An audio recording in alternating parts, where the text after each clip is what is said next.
That is the first stage. It has that pretty butterscotch color. And that is due to the thermal protection system, the foam that is used to, again, protect the rocket. On either side of the core stage are the 2 solid rocket boosters. And then down, right at the bottom, are the 4 RS-25 engines.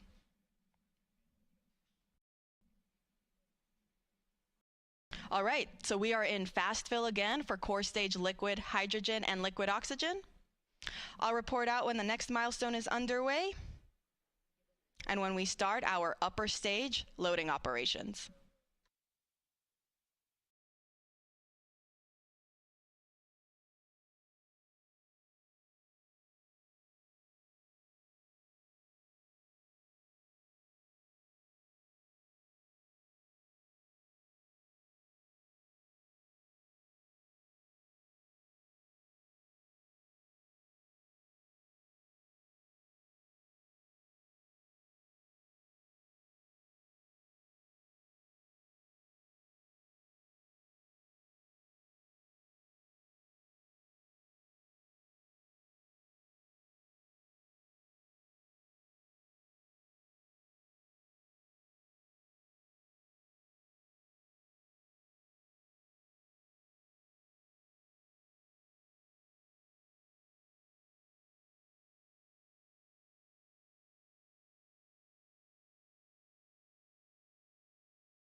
This is Artemis Launch Control. We are currently 8 hours and 58 minutes and counting from the opening of today's launch window for the Artemis II mission. That launch window opens at 6:24 p.m. Eastern Time later today. Teams do have a 2-hour launch window in which they can try to launch, so if we don't launch right at 6:24 p.m., that is okay. You're looking at a live view of our Artemis launch team. They are in the process of loading liquid propellant on board the SLS, or the Space Launch System rocket. We're currently in the process of loading liquid hydrogen and liquid oxygen on the core stage of the SLS rocket. Now, the core stage is the first stage of that rocket. You can see there on your screen, it is the orange section in between the two solid rocket boosters. That's actually a great view of our rocket at Launch Pad 39B. I mean, you can see it is a beautiful day. We have some puffy white clouds, blue skies, all in all, very favorable weather. In fact, our launch weather officers, they've been predicting 80% chance of go for our launch window this evening.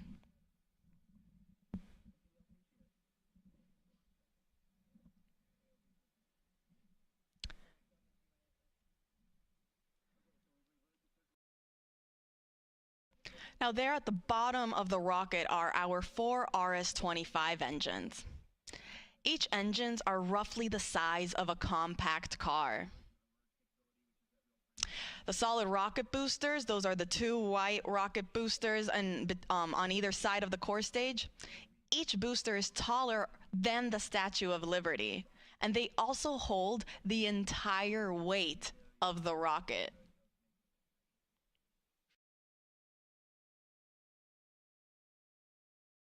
Now, fully fueled, SLS weighs 5.74 million pounds.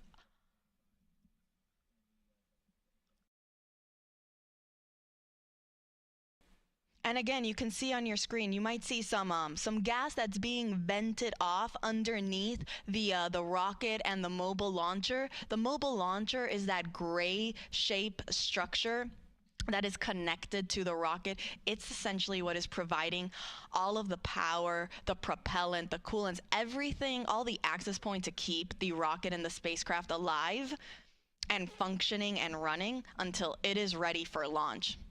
Now, that gas that you're seeing being vented off, it doesn't mean we're getting ready to lift off anytime soon. It's just that natural boil off that is coming from the propellant that is being fed to the rocket as it naturally warms up over time.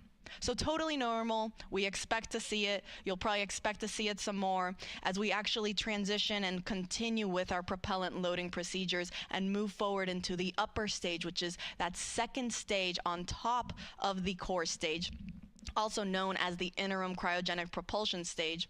When we also start loading propellant on board that second stage, you might also see some gas also starting to vent off at that higher level. In fact, you see there on your screen is a nice, better, closer up view of the upper stage and then our Orion spacecraft up on top.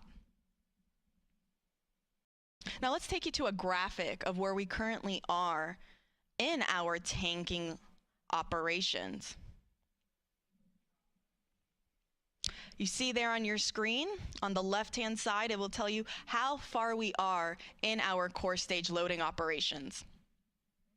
We're currently 28% of the way filled in liquid oxygen and about 30% of the way filled for the liquid hydrogen side. Meanwhile, for the interim cryogenic propulsion stage, that upper stage, you see it's all grayed out there because we haven't begun that propellant loading operations. I'll report out once that is underway. But for right now, we're just focusing on the core stage. Now, in the meantime, while the launch team is right now starting to fuel the rocket and that propellant loading is underway, our astronauts are getting ready to wake up and start their day.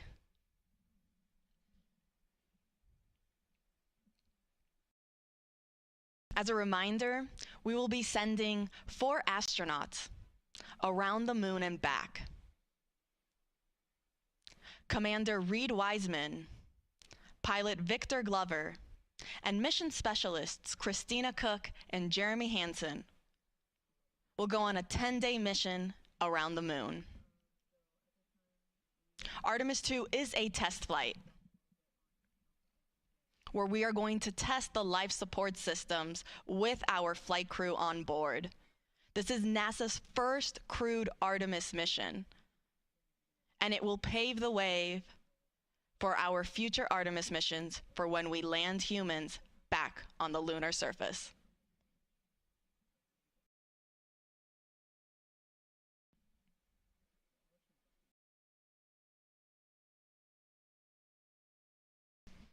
So to quickly recap, we are in fast fill for our core stage liquid hydrogen and liquid oxygen. And I'll report out once our upper stage propellant loading operations are underway.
This is Artemis Launch Control. We are currently 8 hours and 45 minutes and counting from the opening of today's launch window for NASA's Artemis II mission.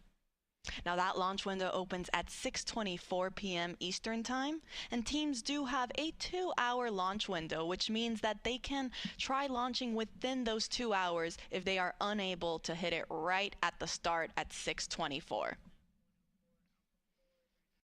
Now the Artemis launch team is currently loading super cold or cryogenic liquid propellant onto the SLS or Space Launch System rocket. We're currently in our fast fill operations for the core stage liquid hydrogen and liquid oxygen tanks, and the teams just reported that they are also now starting their chill down operations for the liquid hydrogen tank on the upper stage, or that second stage of the SLS rocket. You can see a great view of it there on your screen. It sits right up on top of where you have the nose cone shape structure. That's orange. Up on top there is a portion of that upper stage, also known as the interim cryogenic propulsion stage. And then, if you're curious, the nose cone structure shape, that is called also the launch vehicle stage adapter. It is a part of the rocket, and it is enclosing also a portion of the interim cryogenic propulsion stage. This is done for protection, so you don't see the engine that's underneath that second stage, but it is underneath there, hidden behind the launch vehicle stage adapter. So again, we are now starting our chill down for the liquid hydrogen on our upper stage. Following that, we will then transition into fast fill for liquid hydrogen on the upper stage. Meanwhile, on the core stage, that is the first stage of the rocket, fast fill is already underway. There's a great profile shot. So right underneath that nose cone shape is then that cylinder orange structure. That is the core stage. It is one of the tallest first stages of a rocket that NASA has ever used for any mission. It's roughly 212 feet tall. In fact, in total, the SLS rocket and Orion spacecraft sit at roughly 322 feet tall.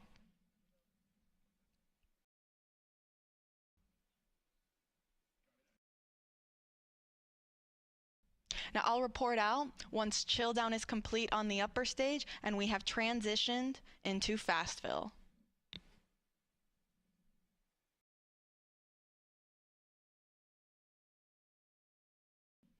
As a quick recap, Artemis II is scheduled to launch no earlier than 6:24 p.m. Eastern Time this evening. Teams do have a 2-hour launch window. And this mission will be sending 4 astronauts around the moon and back. We'll be sending NASA astronauts Reid Wiseman, Victor Glover, Christina Koch, and Canadian Space Agency astronaut Jeremy Hansen on a 10-day mission. They actually just got the go not too long ago to actually start waking up and officially start their launch day. Now that's a great view of our SLS rocket at Launch Pad 39B. Oh, we just switched it, but as you saw there, it's a gorgeous day here on the Space Coast. We have some beautiful blue skies, some puffy white clouds. Our launch weather officers are predicting 80% chance of favorable conditions throughout our 2-hour launch window. Now, of course, if there are any changes or updates, we will make sure to provide those to you. In fact, NASA will be providing 24/7 live coverage of this entire mission, starting with our propellant loading operations, which is currently happening, and will continue all the way through our splashdown procedures.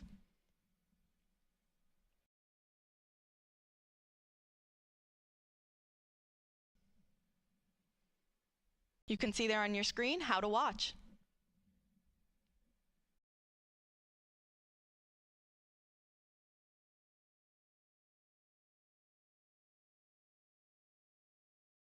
Now, lasting approximately 10 days, Artemis II will send 4 astronauts to test the Orion spacecraft in a high Earth orbit before becoming the first astronauts to fly around the moon since the Apollo 17 crew in 1972.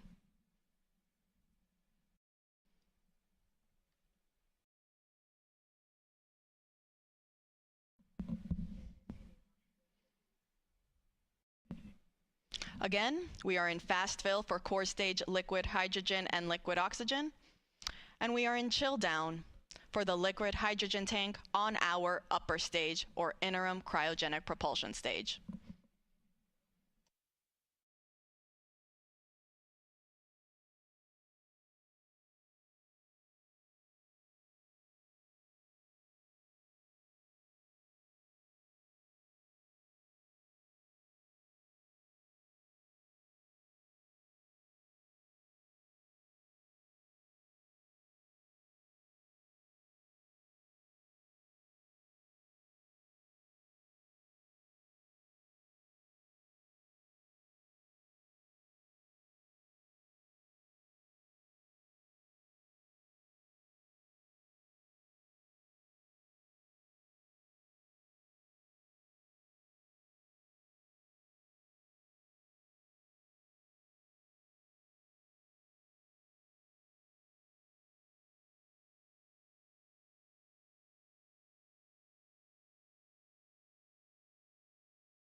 Good morning from Florida Space Coast. This is Artemis Launch Control. We are currently 8 hours and 30 minutes and counting from the opening of today's launch window for NASA's Artemis II mission. I'm Oneindia Hindi in NASA Communications, and if you're just joining us, the Space Launch System, or SLS rocket, is in the process of cryogenic propellant loading. That means the launch team that is currently in Firing Room 1 that you see on your screen there are loading the cryogenic or super cold liquid hydrogen and liquid oxygen on the SLS rocket, fueling it for flight. Now, the team just reported that we have now started our fast fill operations on the liquid hydrogen tank on our upper stage of the SLS rocket.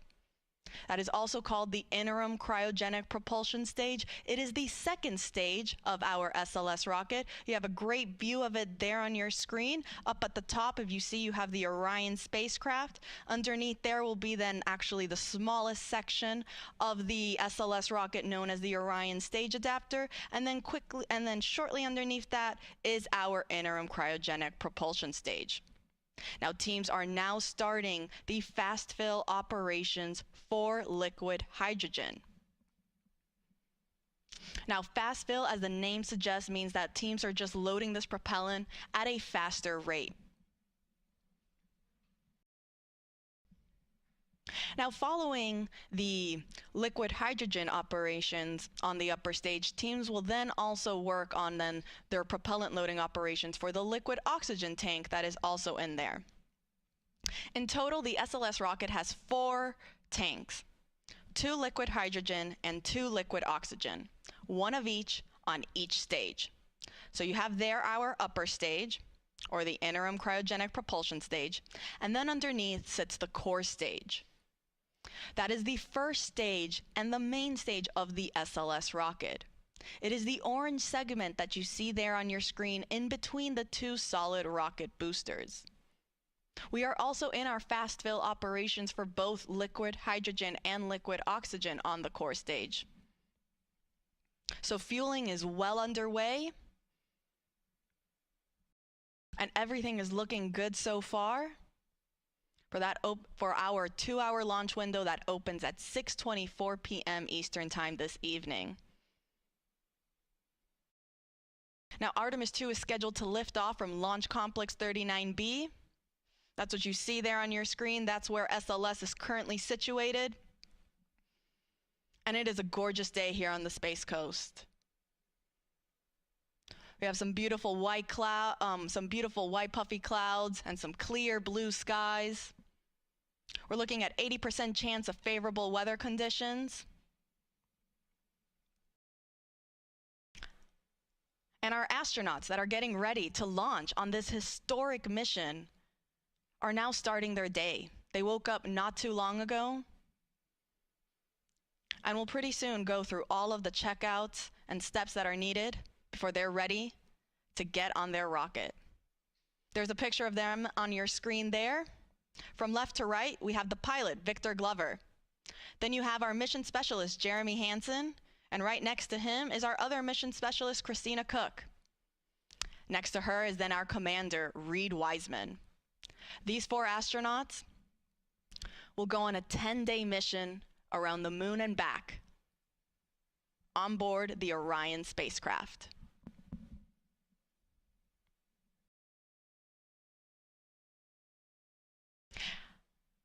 Now, fun fact, you see again there, we were talking a little bit about the different sections of the rocket, and we mentioned briefly the Orion stage adapter.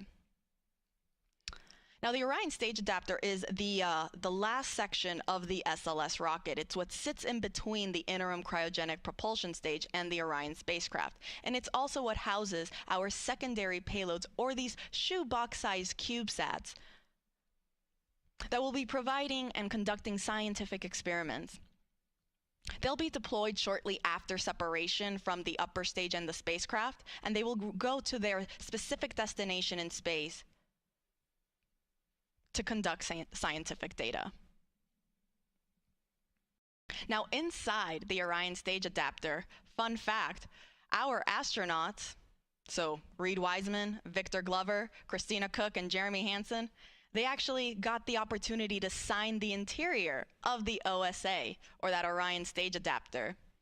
So their names are on that rocket.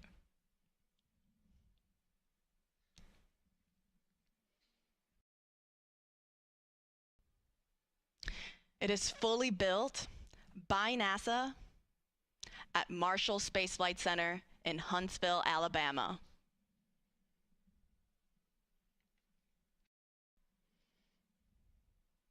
Now going back to the upper stage, that interim cryogenic propulsion stage, it holds roughly 24,000 gallons of liquid propellant. The liquid hydrogen tank is approximately 17,000 gallons, and the liquid oxygen is roughly 6,000 gallons. Much smaller in comparison to the core stage, that holds roughly 733,000 gallons total. You have a 537,000 gallons of liquid hydrogen on the core stage tank, and then roughly 197,000 or 196,000 on the liquid oxygen tank. Fully fueled, SLS weighs about 5.74 million pounds of thrust. And now all these four tanks, the one on the upper stage and the one on the core stage, they feed, all those tanks, they feed into the engines at liftoff. So the core stage will feed the four RS-25 engines that you see at the bottom of your screen there. And the upper stage, meanwhile, will feed its one RL-10 engine that is actually enclosed by the launch vehicle stage adapter. That is the nose cone-shaped orange structure that you see on your screen there. It is actually hiding the RL-10 engine from our view. But this is done on purpose to protect the upper stage. So to quickly recap, we are in fast fill for liquid hydrogen on our upper stage. We have not started our propellant loading operations on the liquid oxygen tank yet. I'll report out once that operation is underway. And on the core stage, meanwhile, we are still in our fast fill operations for both tanks, for both liquid hydrogen and liquid oxygen.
This is Artemis Launch Control. We are currently 8 hours and 6 minutes and counting from the opening of today's launch window for the Artemis II mission.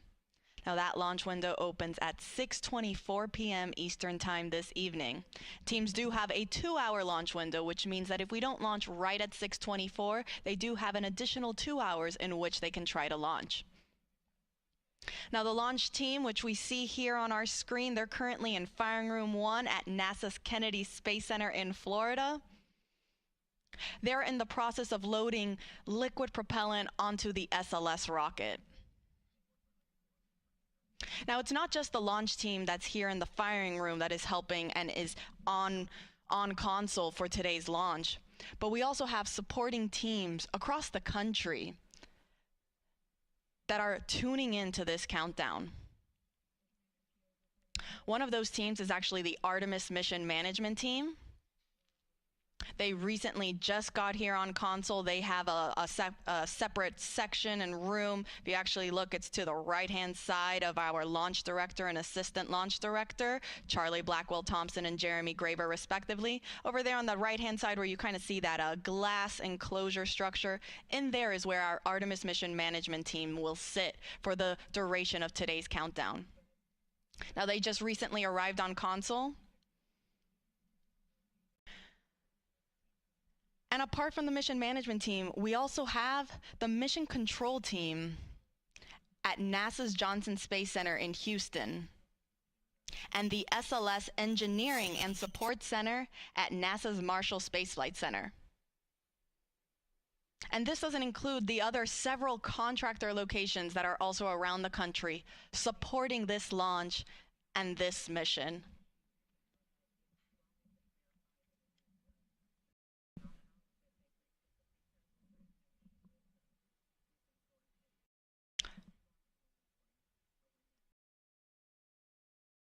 So again, you have our prime main launch team that is here in Firing Room 1, Charlie Blackwell-Thompson. You see there she's wearing a green blazer. She's our launch director leading this team. But then there are also supporting teams that are also assisting the launch team throughout today's countdown. That includes the Artemis Mission Management Team,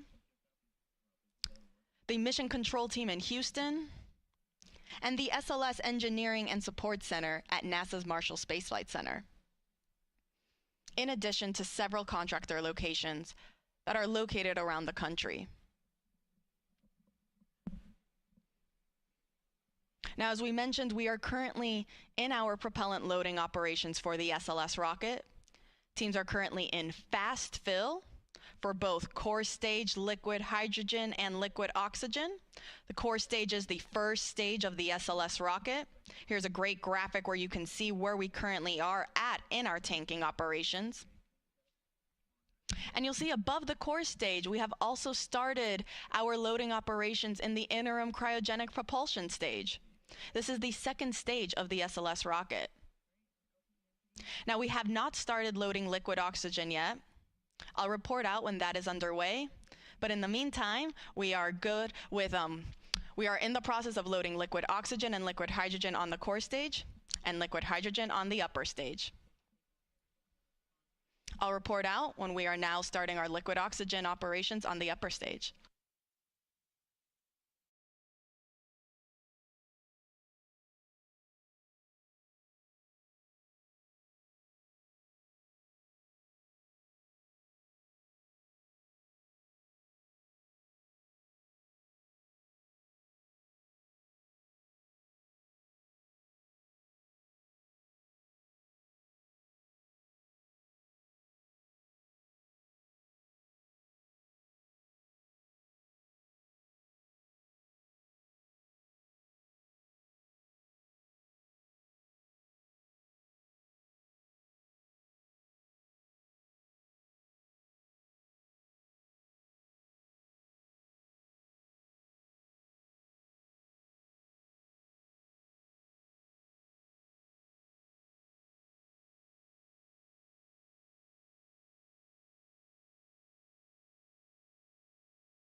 Welcome back. This is Artemis Launch Control. We're currently 8 hours and 1 minute and counting from the opening of today's launch window for the Artemis II mission. I'm Antonia Jaramillo in NASA Communications, and I, along with our fellow commentators, will be taking you through today's countdown. And actually joining me currently in the room here in Firing Room 1 is our Assistant Launch Director, Jeremy Graver. Jeremy, thank you so much for taking the time to speak with us today. No problem. Good morning, Tony. Happy to be here. You know, Jeremy, I think we recently heard the call out that our flight crew, our astronauts, they just got their wake-up call. Can you run us through kind of what the rest of the day now looks like for them? Absolutely, yeah. They were woken up just a little while ago. They'll get up as most of us do on a busy, exciting day. Get up, they'll get their breakfast. They'll kind of get into the groove of the day. They'll go through multiple meetings and discussions just to understand where we are. In a little while, the launch director and our flight director will provide a weather briefing for the flight crew to talk about all of the weather potentials that could play into today's launch opportunity. Once that's complete, they will then start getting suited up, and they'll head to the suit room, start doing all their preparations from a suit up perspective. As that's completed, they'll be checking with us to make sure that we're ready for them to come to the pad, and then they'll be on their way headed out to the pad in the Astrovan, ready to get out to launch pad 39B, get up on top of the mobile launcher onto the 274-foot level, go across the crew access arm into the white room, and enter the Orion spacecraft. So we're really excited for those events later today. It is. It's a very busy and exciting day, like you mentioned. I hope they got some good rest and didn't, wake up a bunch of times throughout the night. I know I certainly did, but just because of pure excitement, like you mentioned. Now let's shift focus back on the rocket. How's propellant loading going? Everything is going very well right now. As I stepped off console to come in here, the core stage LH2 tank was about 95% loaded. The upper stage is probably about halfway and moving towards their completion for LH2. The liquid oxygen side of the core stage is in fast fill as well and proceeding well, and we will be getting into the upper stage LO2 loading in a little while. So all things moving per schedule and working towards that plan for the day. That is great news, and actually I think we just heard that they got the go for transitioning into that liquid hydrogen on the core stage 2 topping. So like you said, we're getting very close. Absolutely. That is exciting, so can you tell us a little bit then about those upcoming milestones once we finish that propellant loading on all 4 tanks?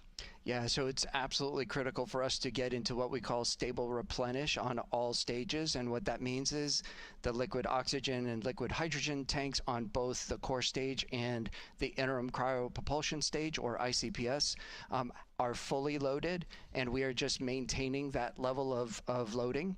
And that's a very quiescent configuration for us, and that's required for us to be in that configuration to then be allowed to send the flight crew, our closeout crew, which is there to assist the flight crew getting on board Orion.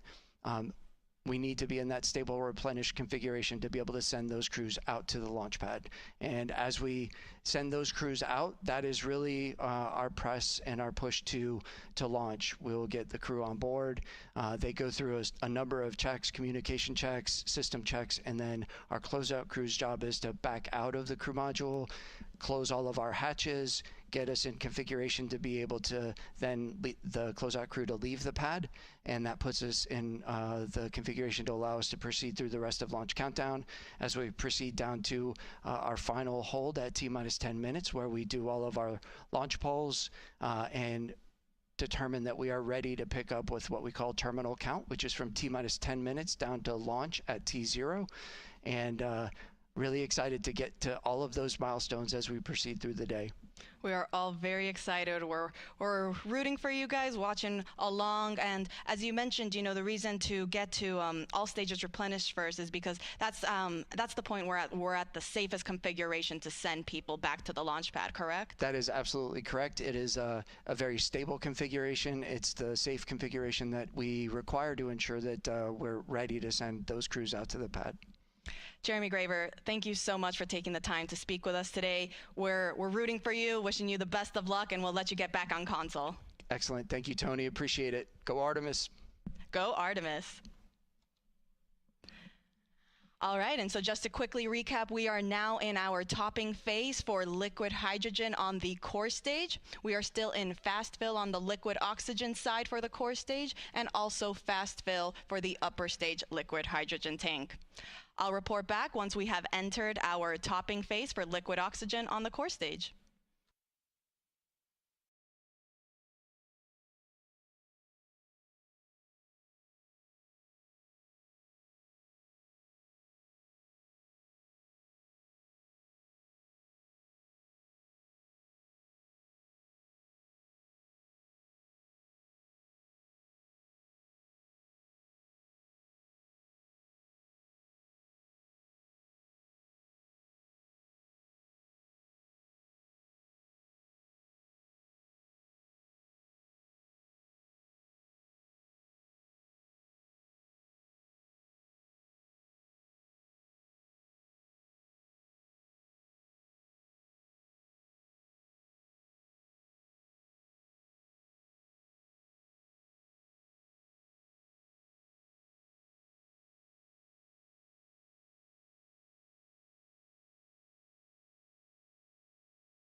This is Artemis Launch Control. We are currently 7 hours and 47 minutes and counting from the opening of today's launch window for NASA's Artemis II mission.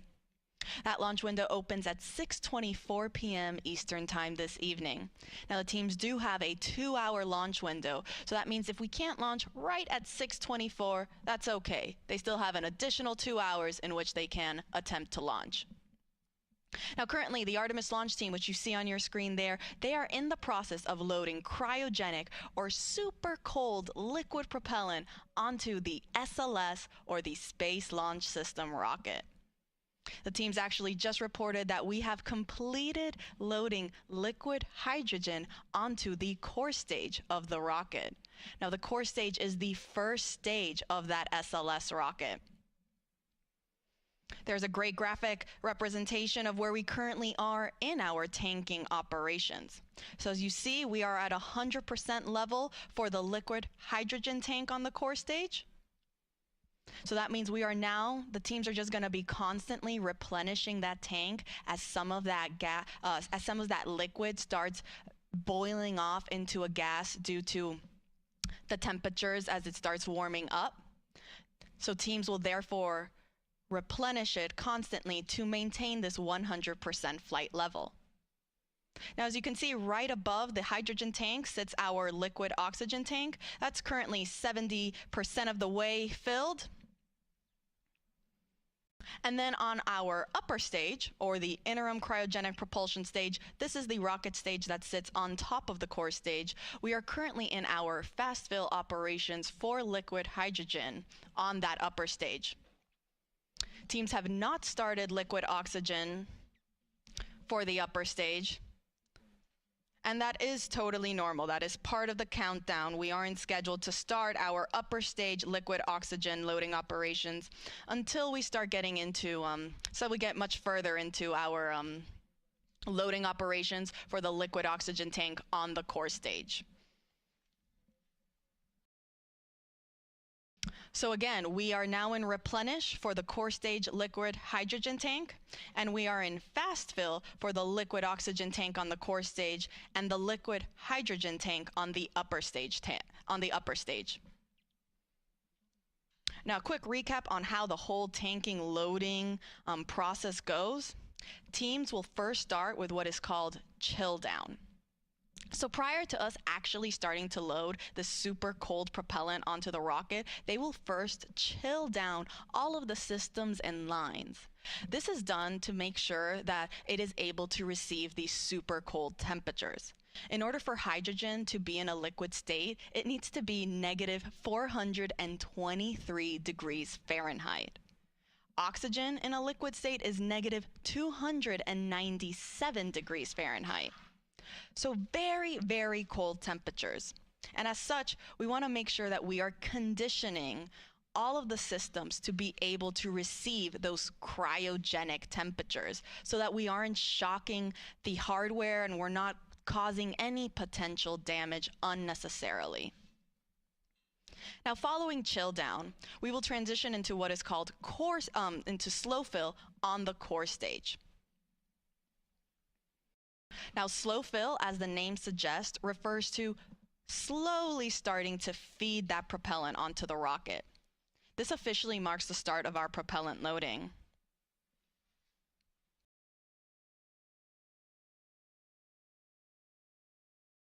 Teams actually got into slow fill for the liquid oxygen and liquid hydrogen tanks on the core stage earlier this morning, a little bit before 9 a.m. Following slow fill is then when we transition into fast fill. This is where we stay for the majority of our tanking loading operations. Similarly to slow fill, fast fill refers to loading propellant at a much faster rate. And that is currently where the liquid oxygen tank state is in. We are in fast fill for liquid oxygen tank on the core stage. Now, after fast fill, we transition into topping. This is the last little bit that is needed to fill the tanks to 100% level. Hence why we're topping it off. Following topping, we are now at 100%. And so now we transition into replenish mode. Replenish just means we're going to be constantly replenishing these tanks so that we make sure we are again at 100% flight level.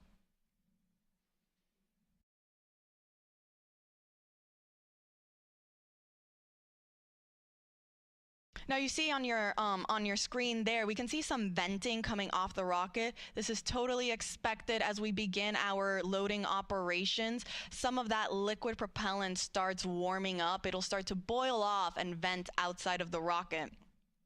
Hence why we see some of that gas getting expended from down underneath where the engines are at the bottom, and also a little bit at the top where the upper stage is located. So again, an expected condition.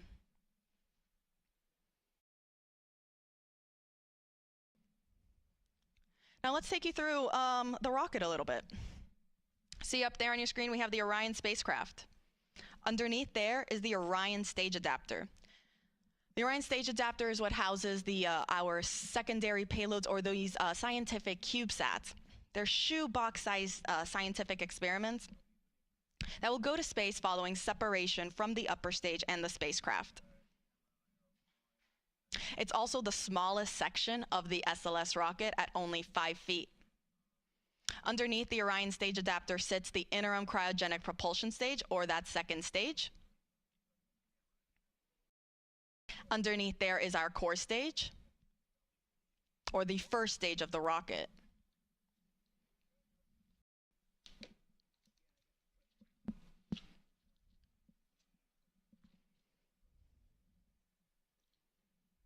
Now the core stage, it consists of the propellant tanks, the ducts, the valves, avionics, and it also houses the 4 RS-25 engines that are down there at the bottom. Next to the core stage, we have our 2 solid rocket boosters. Each is taller than the Statue of Liberty.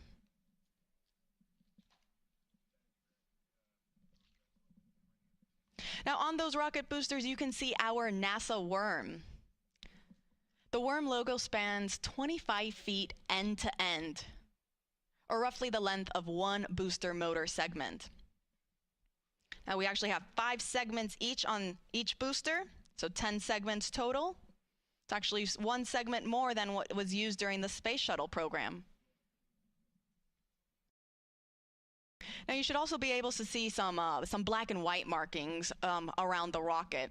Now these are used for imagery for the SLS engineering and support team that's based out at NASA's Marshall Space Flight Center in Huntsville, Alabama. They use this for imagery to track and guide the rocket after liftoff and during ascent. And it will also be used in their post-flight analysis.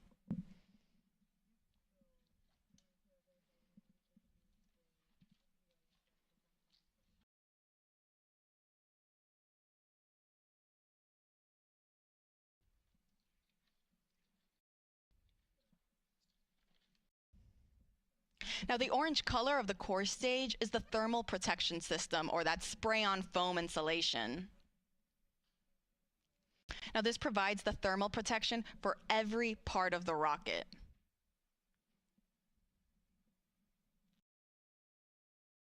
And when the foam is applied, it gives the rocket this light yellow color that the sun's ultraviolet rays eventually tan, giving our SLS rocket its famous butterscotch color.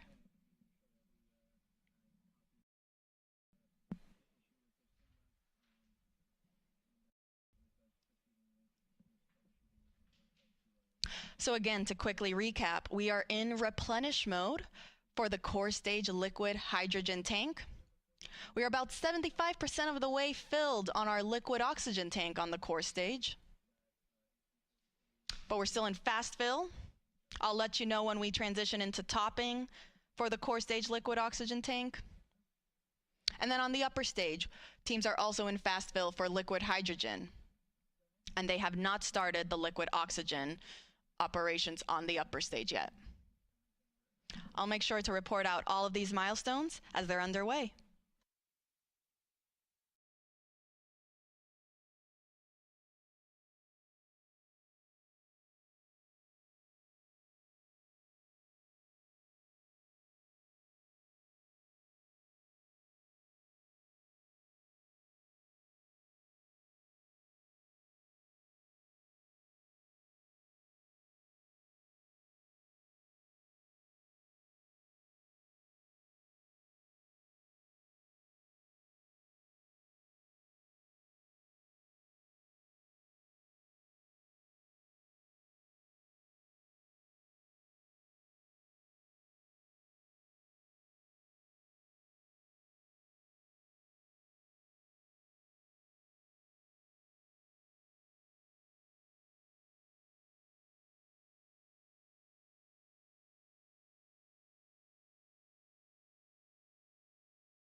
This is Artemis Launch Control. We are currently 7 hours and 30 minutes and counting from the opening of today's launch window for the Artemis II mission. That launch window opens at 6:24 p.m. Eastern Time, and teams do have a 2-hour launch window, which means that if we don't launch right at the beginning at 6:24, they do have an additional 2 hours in which they can attempt to launch. Our launch team is currently in Firing Room 1 at NASA's Kennedy Space Center in Florida and are in the process of loading cryogenic or super cold liquid propellant onto the SLS or the Space Launch System rocket.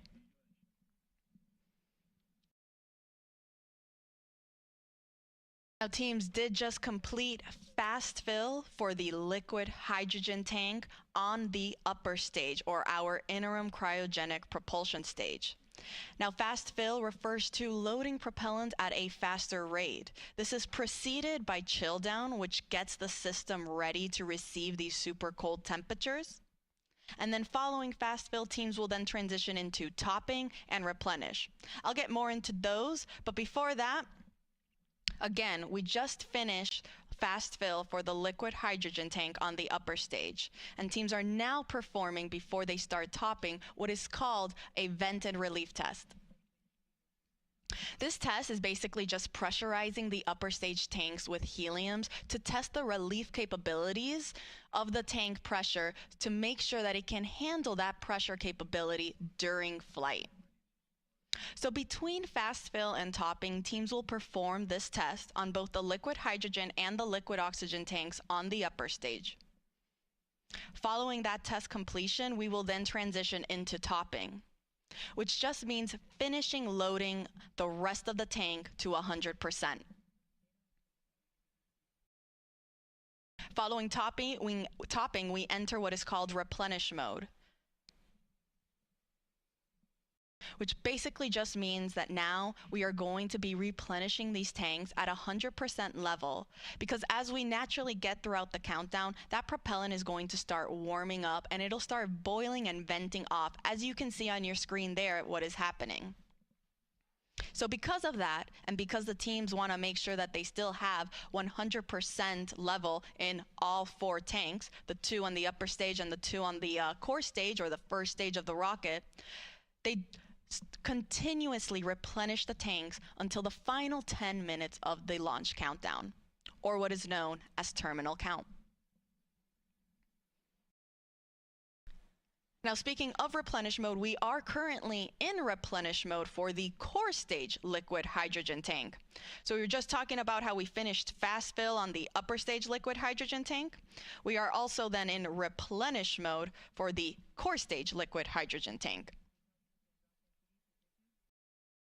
On the liquid oxygen side, we are still in fast fill for the core stage liquid oxygen.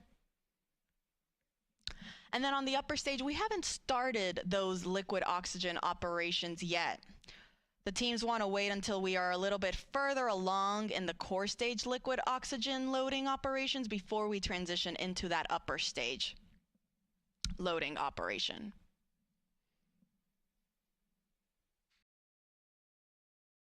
Now, in total, the SLS and Orion rocket and Orion spacecraft are 322 feet tall.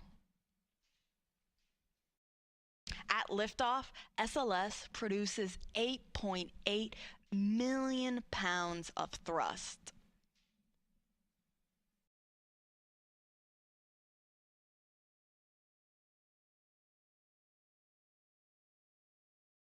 A little bit more than the Saturn V rocket that was used during the Apollo missions, which were roughly 7.5 million pounds of thrust to send those astronauts to the moon.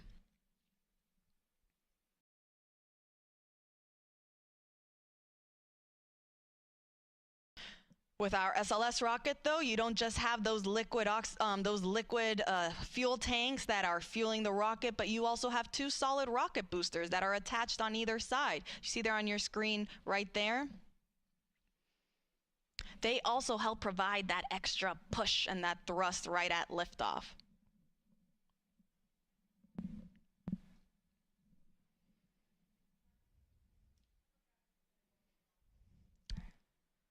Now, let's go up a little bit on the rocket, go back to our upper or our second stage, our interim cryogenic propulsion stage.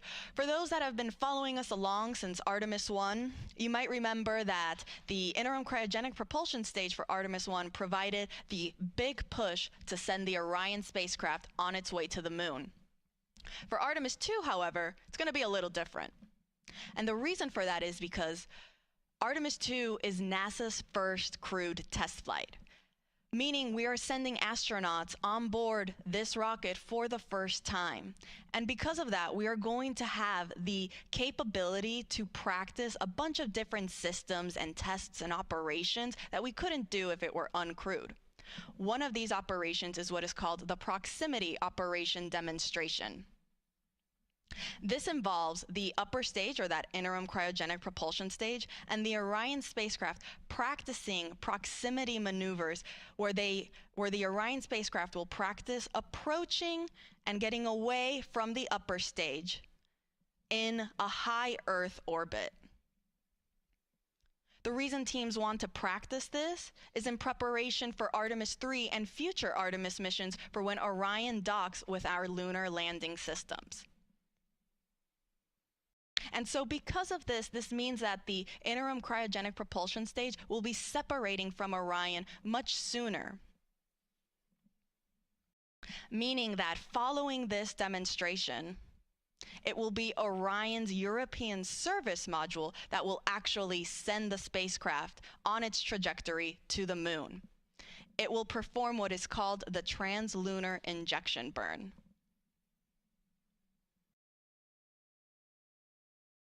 Now, this proximity operation is scheduled to happen during the first day of flight, so pretty soon. And NASA will be providing you with 24/7 live coverage, starting right now as we have been going through our propellant loading operations, and we will continue throughout the course of the entire mission, including all of the splashdown operations.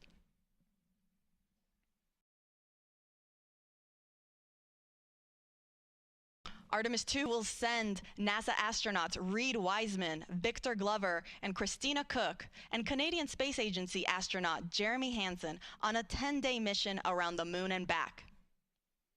Orion is scheduled to splash down off the coast of San Diego in the Pacific Ocean.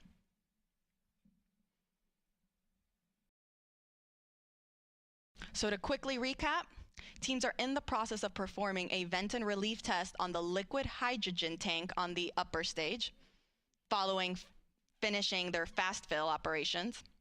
Again, this test is to just test the tanks that they can handle the pressure that will be happening during this first day of flight. Following this test, we will then transition into our topping phase on the upper stage liquid hydrogen tank, and it'll then transition to replenish. On the core stage, meanwhile, we are still in fast fill for the liquid oxygen tank, and we are in replenish for liquid hydrogen. Now, this is a very, very big and important milestone to me because, again, for those that have been following us along, especially with Artemis II, during our fast fill operations on the core stage liquid hydrogen tank during wet dress rehearsal 1, that was our first test of this Artemis II moon rocket where we tested loading the propellants on board. Teams experienced the liquid hydrogen leaks shortly after getting into fast fill during that first test. They then performed a second wet dress rehearsal where they did not see any major leaks. Tanking loading operations went very smoothly, and it was a very successful test. And so it's great to see that throughout today's countdown for launch, there also weren't any significant issues or leaks reported during our liquid hydrogen loading phase on the core stage. So we are now in replenish mode for liquid hydrogen. We're about 84% of the way on the liquid oxygen tank. And we're also almost there on the upper stage for liquid hydrogen. Now I'll report out once liquid oxygen operations for the upper stage are also underway.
Welcome back. This is Artemis Launch Control. We are currently 7 hours and 9 minutes and counting from the opening of today's launch window for the Artemis II mission.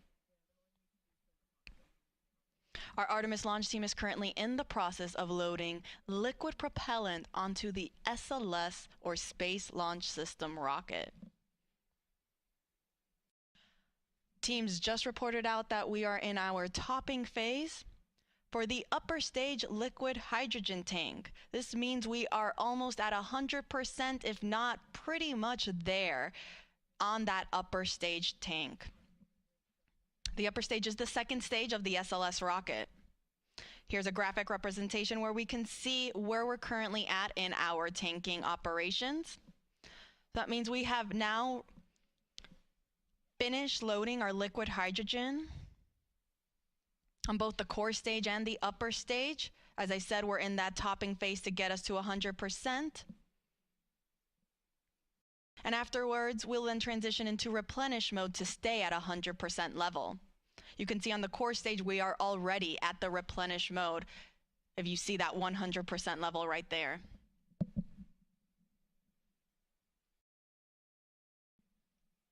And we also just got confirmation that we are also in replenish for the upper stage liquid hydrogen tank.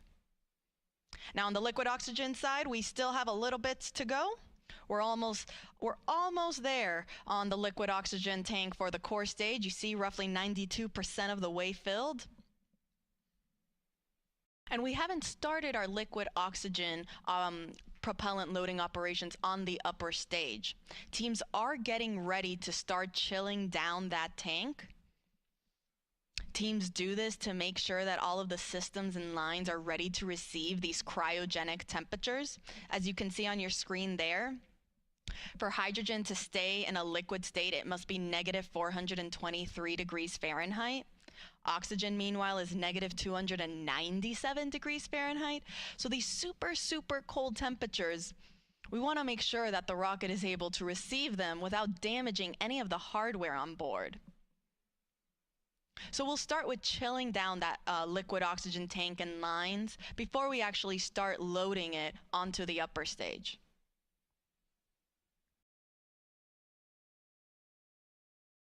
I'll report back once that step is underway.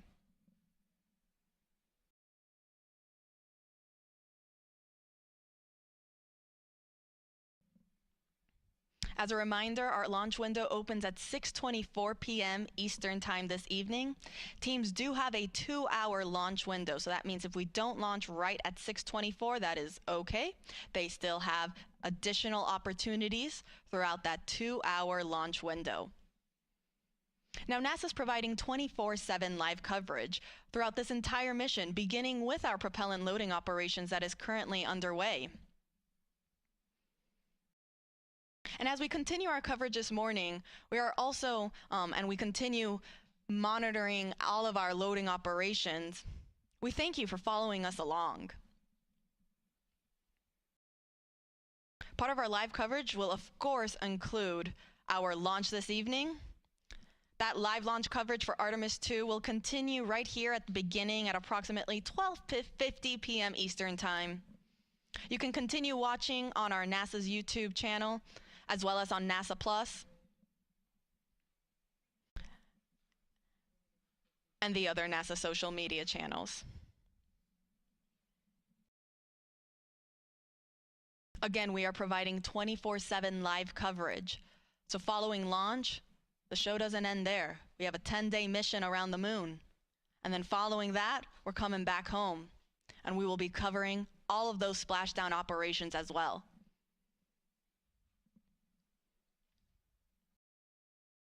Artemis II is a test flight. It is NASA's first crewed Artemis mission. We will be sending NASA astronaut Reid Wiseman, who serves as the commander, Victor Glover, the pilot, and mission specialist Christina Koch. And then we're also sending Canadian Space Agency astronaut Jeremy Hansen, who serves as the other mission specialist for this mission.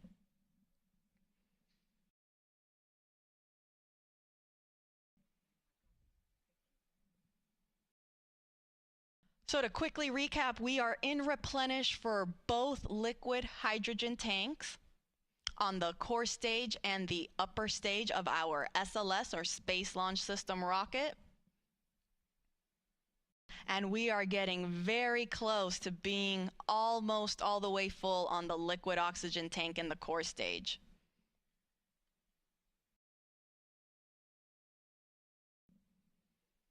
I'll make sure to report out once we start entering topping for the liquid oxygen tank in the core stage. Again, that refers to the last little bit that is needed to get us to 100%.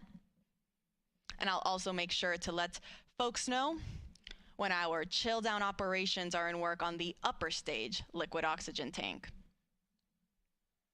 As a reminder, all of this propellant that are on board these 4 tanks of these two rocket stages, they feed the engines that are underneath and then provide the power and the push to send the Orion spacecraft on its voyage to the moon.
This is Artemis Launch Control. We are currently 6 hours and 49 minutes and counting from the opening of today's launch window for NASA's Artemis II mission.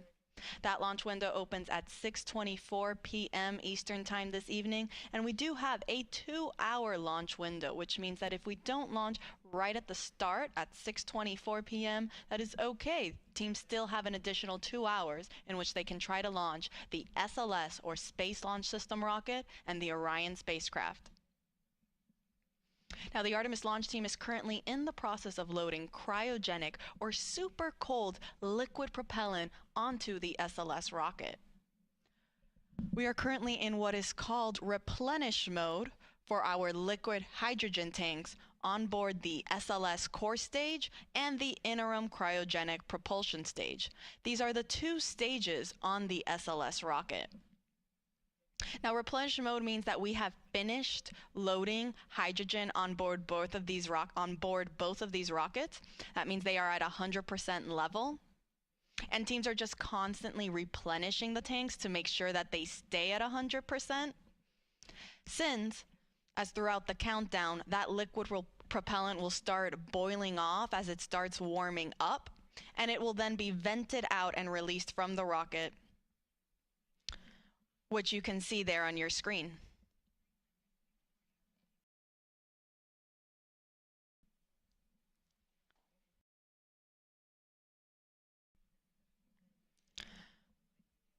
Now, on the liquid oxygen side, teams are now in topping phase for the core stage liquid oxygen tank. Topping is the in-between state of fast fill and replenish mode. Fast fill is where we spend the most of the time loading propellants. We load it at a much faster rate. Then once we reach a certain point, we will transition into topping to finish loading the tank to 100%. That is now where we are currently at in the core stage liquid oxygen tank. And following topping, we then transition into replenish. So we're in core stage liquid oxygen topping. We're in topping for the core stage liquid oxygen tank. And we are in replenish mode for both tanks on the liquid hydrogen, on the core stage and the upper stage. Now, meanwhile, on the liquid oxygen tank on the upper stage, teams just reported that they have now started chill down for that upper stage tank. This is the first step that is needed before we actually start flowing and loading that propellant on board. The reason this is done is to chill down the systems in line so they are ready to receive those super cold temperatures and not cause any potential damage to the hardware. For reference, oxygen needs to be negative 297 degrees Fahrenheit to be in a liquid state, and hydrogen, negative 423 degrees Fahrenheit. So very, very cold temperatures that the rocket is dealing with right now.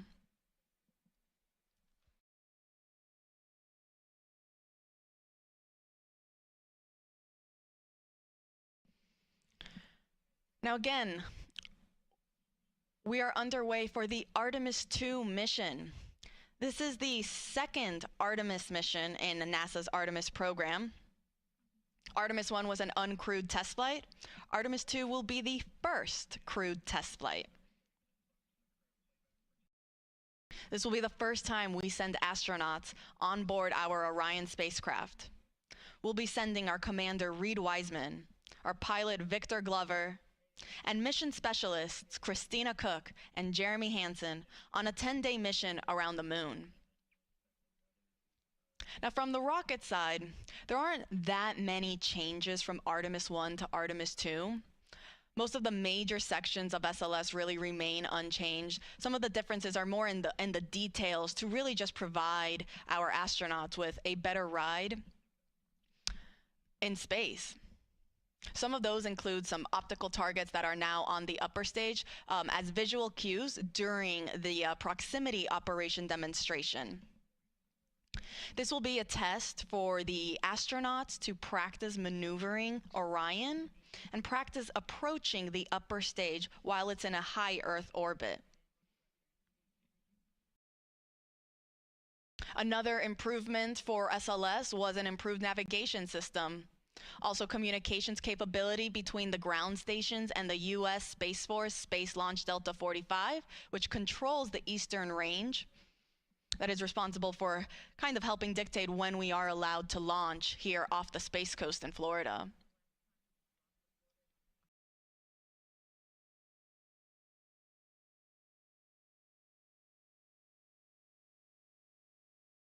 Now, all of the 4 tanks on the upper stage and the core stage, they feed the engines that are down below. At liftoff, the 4 RS-25 engines will operate for the first 8 minutes during flight. The 2 solid rocket boosters that are on either side, those operate for only 2 minutes, and they provide 75% of the power at liftoff.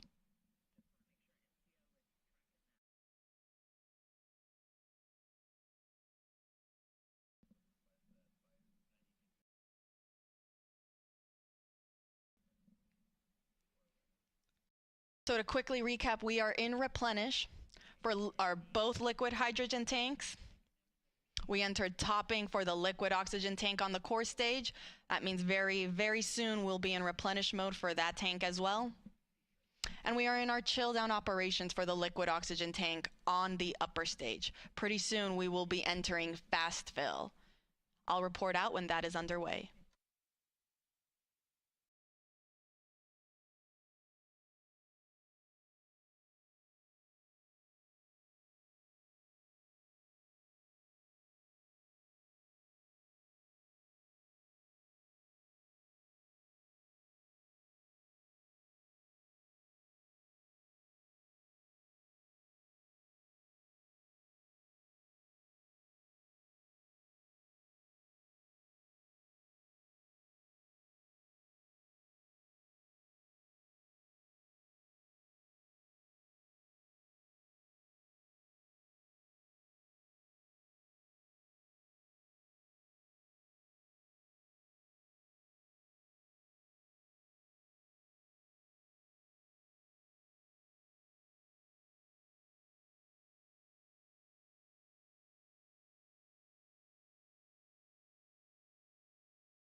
This is Artemis Launch Control. We are currently 6 hours and 38 minutes and counting from the opening of today's launch window for the Artemis II mission.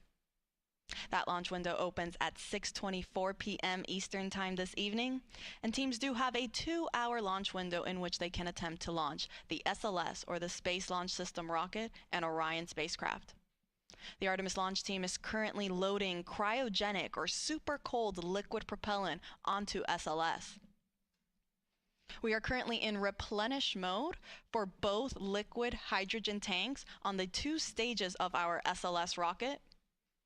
We're still in our topping phase on the core stage liquid oxygen tank. That means we're just finishing it up. You can see there it looks almost all the way full. And following that, it will enter into what is also into its replenish mode as well. The liquid oxygen tank on the upper stage, meanwhile, is now in fast fill.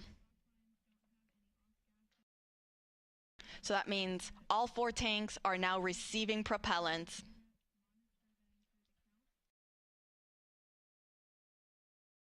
Following fast fill on the liquid oxygen tank for the upper stage, teams will perform that vent and relief test that they also did for the liquid hydrogen side on the upper stage. This test is again just to test the relief capabilities to make sure that the upper stage can handle the pressure that will be introduced at liftoff and during launch. Following that, it will then enter topping and will then go to replenish mode as well. Once we are in replenish mode for all tanks, that will be the signal to the launch team to tell our astronauts that they are ready to start heading out to the launch pad and get on board their Orion spacecraft. Now, Artemis II is a test flight, and it is NASA's first Artemis crewed mission. That means this will be the first time that our astronauts, our Commander Reid Wiseman, pilot Victor Glover, and mission specialists Christina Koch and Jeremy Hansen, they will be the first to experience launch and flight atop SLS. The rocket hits a maximum speed of 22,670 miles per hour.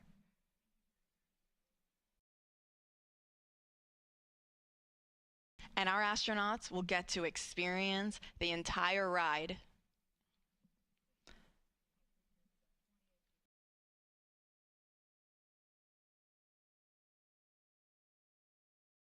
So to quickly recap, we are in replenish mode for both liquid hydrogen tanks. We are in topping, meaning we are finishing up loading liquid oxygen on the core stage. That is the first stage of the rocket. And we are in fast fill for the liquid oxygen tank on our second stage, or that interim cryogenic propulsion stage. I'll report out once we have also entered replenish mode for the core stage liquid oxygen tank.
This is Artemis Launch Control. We are currently 6 hours and 22 minutes and counting from the opening of today's launch window for the Artemis II mission. The launch team is currently in the process of loading cryogenic or super cold liquid propellant onto the SLS, or the Space Launch System rocket. We're currently in replenish mode for both liquid hydrogen tanks on both the first stage and the second stage of the rocket. And then on the liquid oxygen side, we are in fast fill for the liquid oxygen tank on the upper stage. And then we are getting ready to get into our replenish mode for the liquid oxygen tank on the core stage. We are still in that topping phase,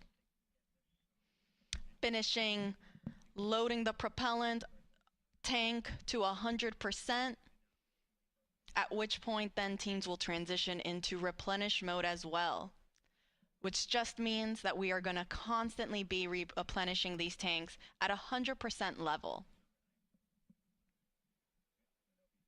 Now today's launch window opens at 6:24 p.m.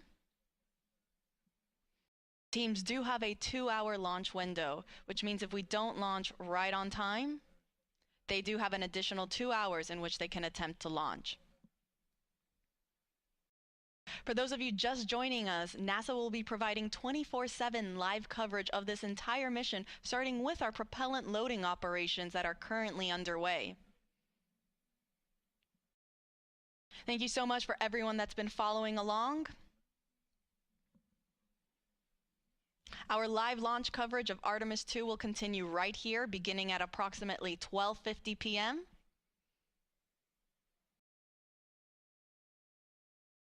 where the rest of my NASA commentators will be chiming in on how the rest of today's countdown goes.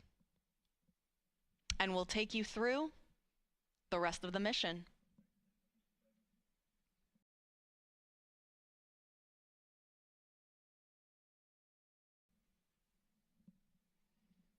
Now, Artemis II is a test flight. It will be the first mission that sends astronauts on board SLS and Orion. You can see a photo on your screen there of our Artemis II crew. We have our commander, Reid Wiseman, on the right-hand side. Then we have our 2 mission specialists in the middle, Christina Koch, and then Canadian Space Agency astronaut Jeremy Hansen. All the way on the left is our pilot, Victor Glover. All 4 of them woke up not too long ago at around 9:25 a.m. this morning. Not a terrible wake-up call. In that time, they've been getting ready, having breakfast, getting some briefings. And they'll get one more briefing. It's the flight crew weather brief, where they'll get a status on where we are in the countdown, what the current forecast looks like. Following that brief, they will then start their suit-up operations before they go out to the launch pad and board their spacecraft.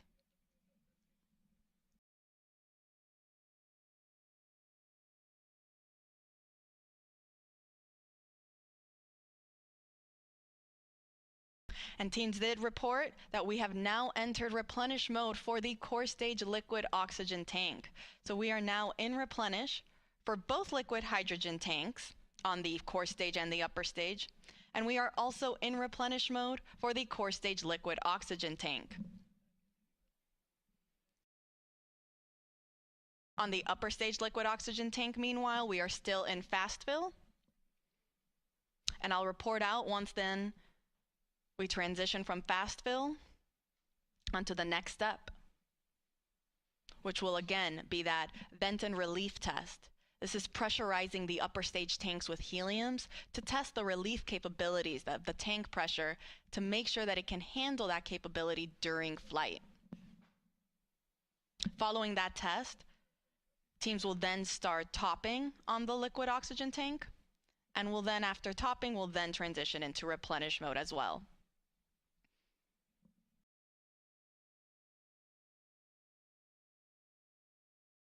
I'll report out when that's underway.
This is Artemis Launch Control. We are currently 6 hours and 8 minutes and counting from the opening of today's launch window for the Artemis II mission.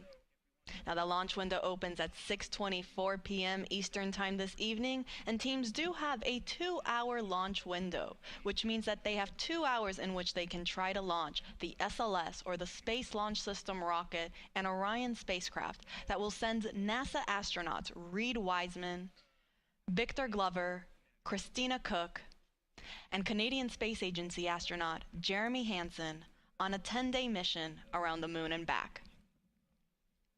Now, the launch team is currently in the process of loading cryogenic or super cold liquid propellant onto the SLS rocket. The propellants that are used to power SLS are liquid hydrogen and liquid oxygen. We are currently in our replenish phase for both liquid hydrogen tanks on the two stages of the rocket. That is both the core stage and the interim cryogenic propulsion stage.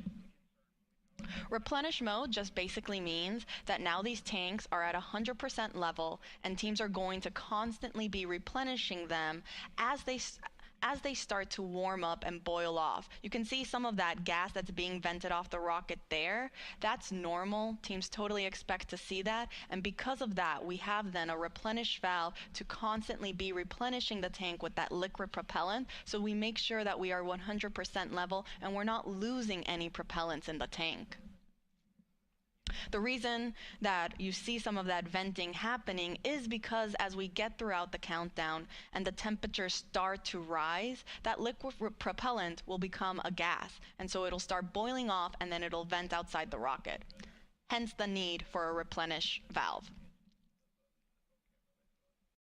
So we are in replenish for both liquid hydrogen tanks. We are also in replenish for the core stage liquid oxygen tank. And we are in fast fill for the upper stage, or that interim cryogenic propulsion stage, liquid oxygen tank. Now, fast fill is the main portion of our propellant loading operations, where teams are actively loading that propellant at a much faster rate. Now, following fast fill, teams transition into what is called topping. As the name suggests, it just means to top off the tanks. And then following topping, we enter what is replenish. So once we are at replenish for the liquid oxygen tank on the interim cryogenic propulsion stage, we're going to enter what is called all stages in replenish. This means that all 4 tanks on the SLS rocket are fully fueled, and our astronauts are ready then to go and head out to the launch pad when they get the go from our launch director, Charlie Blackwell Thompson.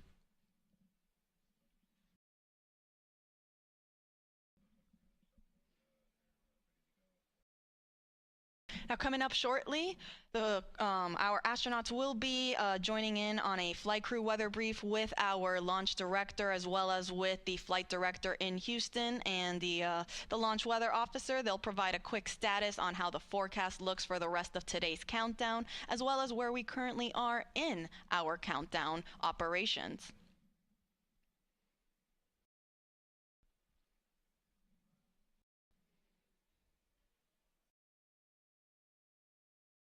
A little earlier, the launch weather officer did let our launch director know that we might get some showers in about 2 hours. However, there is no lightning threat, and they will plan on discussing this again during the flight crew weather brief.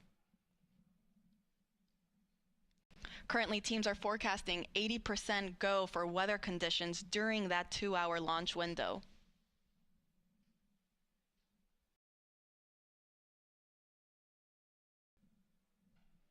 So again, to quickly recap, we are in replenish mode for both liquid hydrogen tanks. We are also in replenish mode on the liquid oxygen tank on the core stage. That is the first stage of the SLS rocket.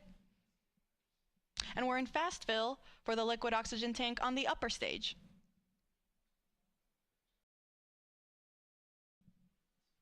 I'll report out when we have transitions from fast fill and onto topping.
This is Artemis Launch Control. We are currently 5 hours and 42 minutes and counting from the opening of today's launch window for the Artemis II mission. That launch window officially opens at 6:24 p.m. Eastern Time, and teams do have a 2-hour launch window, which means that they have additional opportunities if they don't meet the beginning of that window.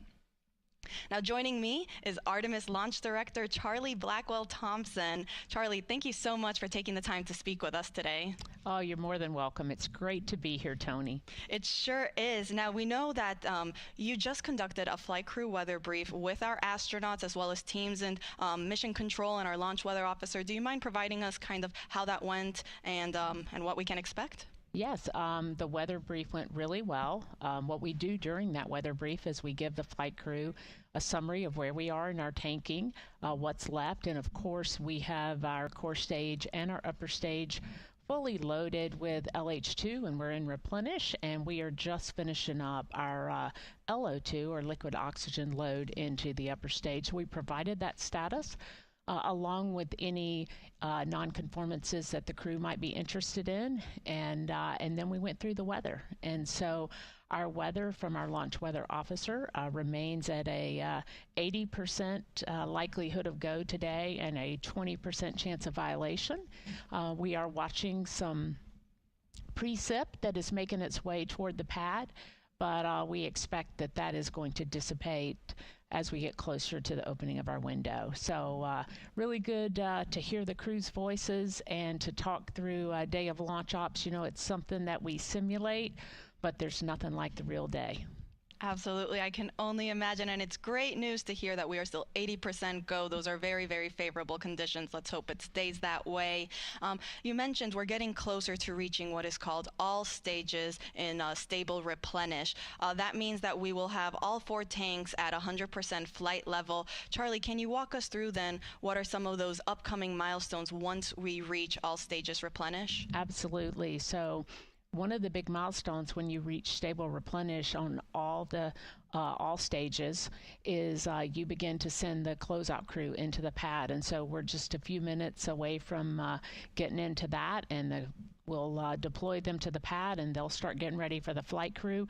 And then, of course, shortly after that is the exciting milestone of seeing the crew walk out of the operations and checkout building and make their way to the pad. And that's certainly something that we've been waiting a very long time to see. It's going to be very exciting, I think, certainly for our team. It'll be exciting for our country, and it'll be exciting for people all over the world who are watching our crew head to the pad, knowing that we are just about 5 hours or so from launch.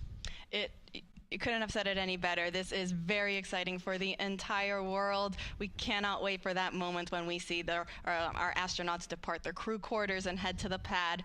Charlie, thank you so much for taking the chance to speak with us today. We are rooting for you. We're wishing you the best of luck in today's countdown, and we'll let you get back on console. All right. Thank you, Tony. Appreciate the opportunity to chat with you, and go Artemis. Go Artemis. All right, so to quickly recap, we are in replenish mode for both liquid hydrogen tanks, and we are getting ready to also hit replenish mode on the liquid oxygen tanks for both of those. We will report out when that is underway.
This is Artemis Launch Control. We are currently 5 hours and 37 minutes and counting from the opening of today's launch window for NASA's Artemis II mission. Now, the launch team is currently in the process of loading cryogenic or liquid propellant onto the SLS rocket. You see our launch team there in Firing Room 1, and you actually can see our NASA administrator, Reid Wiseman. He just joined the room to greet our launch director, Charlie Blackwell Thompson, and our assistant launch director, Jeremy Graver. Now, to quickly recap, we started our propellant loading operations at 8:35 a.m. Eastern Time. That was after we had chilled down the core stage systems lines, and after we had been given the go from our launch director to start our tanking operations. So after 8:35, we started again slow fill. A little bit after that, at 9:25, our astronauts got their scheduled wake-up call. Following slow fill on the core stage, we then transitioned into fast fill.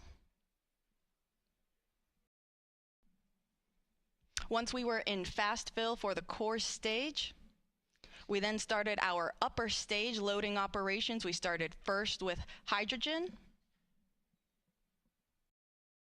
Started chilling down the liquid hydrogen tank on the upper stage at roughly 9:36 a.m. And then we got into fast fill at 9:51 a.m.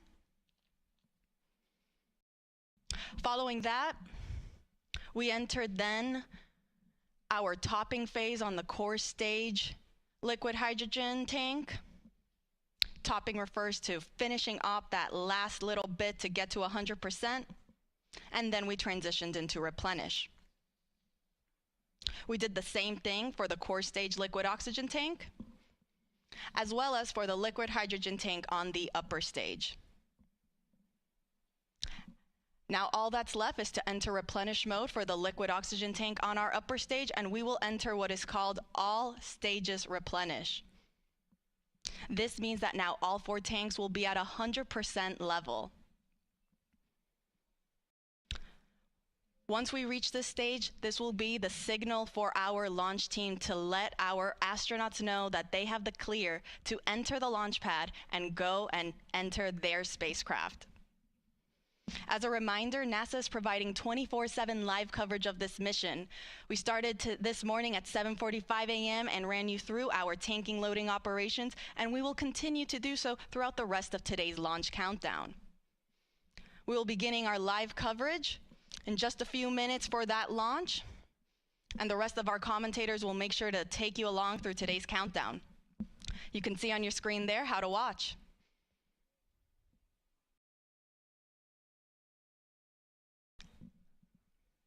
And as our launch director just recently said when she came on air, let's go Artemis II.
Good afternoon from the Space Coast of Florida, where 4 astronauts are about to suit up for NASA's boldest test flight in a generation. This crew could be the first humans to journey around the moon in more than half a century. The Artemis II mission is a test mission of the Orion space capsule. Artemis II will be the first time we put humans on this rocket. We're going back to the moon because it's the next step in our journey to Mars. We were always going to the moon. Pushing ourselves to explore is just core to who we are. That's a part of being a human. And liftoff. We shall return. Continuing to test out every bit of Orion. Coming back to Earth, 7 miles a second. When humanity sets big goals, we can bring together genius from around the world. You have the best people on planet Earth putting this vehicle together. That's what's up. To innovate for the benefit of humanity and to inspire the world through discovery. And here we go.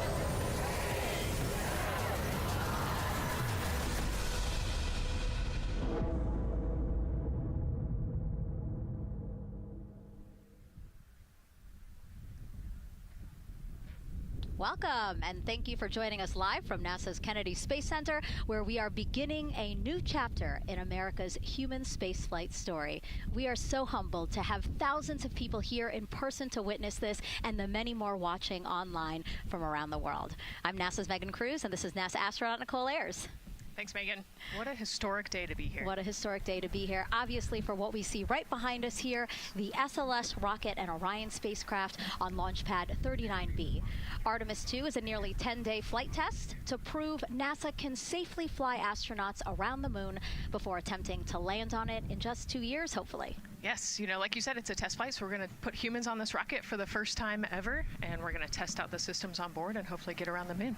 And why does NASA want to return us to the moon? Man, we want to go back for scientific discovery, right? We want to create a permanent presence on the lunar surface. We want to be able to harness some of the volatiles or the resources on the moon in order to get us onto Mars later. So we're going to use the moon as a stepping stone to get to Mars, but also we're going to use the moon to learn so much about Earth and about the creation of the solar system. You know, the moon is this untouched witness mark for the Earth and the solar system. And what I really love is like all the things that we do to get us to explore our universe, all of that technology, all the jobs created to support that, it all benefits us here on Earth. Yes, definitely. I mean, getting this rocket into orbit takes, 8.8 million pounds of thrust, right? And it's the people on Earth who do that and who create that, the engineers, the scientists. There are so many people who make this mission happen. And so if all goes well, this crew could travel farther from Earth than any other humans before them and see parts of the moon no one has ever laid eyes on. And now, speaking of laying eyes, here we are in the suit-up room with the Artemis II crew. Yes. Looks like the commander's getting his comm cap on, so the communication cap. Looks like Victor's already got his on and the helmet going. He's just stretching out his wrist a little bit, right? Yes. And in charge of liftoff today is Launch Director Charlie Blackwell-Thompson. She and her team are just across the street from us inside of the Launch Control Center. They kicked off continuous around-the-clock operations just before 5 p.m. on Monday and started fueling the rocket about 4 hours ago. They have a 2-hour launch window that opens at 6:24 p.m. Eastern Time, which our clock in the upper left-hand corner is counting down to. And, we just heard from Charlie Blackwell-Thompson in our tanking coverage, which was the broadcast just before this one kicked off. And basically, she said weather is 80% go. Yes, 80%, we will take that. It's a little windy. There's some clouds building, but we're going to keep an eye on it, and 80% is a good number to keep moving today. Yeah, and what she said was a wave of showers are moving west, but they should be well past the pad by the time we launch again. Hopefully at 6:24 p.m. today. Hopefully. All right, so again, let's head back into that suit-up room. We see Reid Wiseman. He is the commander of the Artemis II crew, and Nicole, he is putting on what you guys are calling the communications cap, the comm cap. Yes, so it's a little bit for protection of his, of his head there, but also you can see the mic booms, and he's got ear cups there so he can hear, the rocket's loud. So you're going to wear hearing protection, but then we also want to be able to talk to Earth and talk to each other. So they're getting that settled, and then he will put the helmet on over that comm cap. That cum cap will also connect into the suit, which then eventually connects into the capsule through an umbilical there. So there's a lot of cords and wires. You can see them tuck in that cord under his chin right now. And so the suits they're wearing, they're called the Orion Crew Survival Suits, or OX suits. And so they're worn for launch and reentry or during high-risk or emergency situations. And I think a lot of people, especially if they're have been following NASA for all these decades now, they're kind of thinking, hey, these look like the suits that our shuttle astronauts used to wear. There is a lot of resemblance here. That's true. Yeah, they are very similar. NASA does a great job of leveraging the lessons that we learned from previous missions. So dating all the way back to Apollo, some of our first spaceflight missions, we learned lessons about the suits and how to make them better, and we just continued to carry that through all the way into the Artemis mission. Time now to introduce you to some of our teams today. We have Gary Jordan at NASA's Johnson Space Center in Houston. He's going to be inside with the mission control teams, which will take over from Kennedy's launch control team right at liftoff. And then back here at Florida, there's Megan Carter inside Kennedy Space Center's visitor complex, Jasmine Hopkins at a launch viewing location, and then finally Daryl Nail inside the launch control center with the launch team. Now each is going to provide a very unique experience today, starting first with Daryl, who has been closely monitoring the launch countdown for us. Yeah, and welcome into Firing Room 1, a historic firing room here at the Kennedy Space Center in Florida. It's a pleasure and an honor to be here reporting what's happening as we lead up to countdown and liftoff of Artemis II.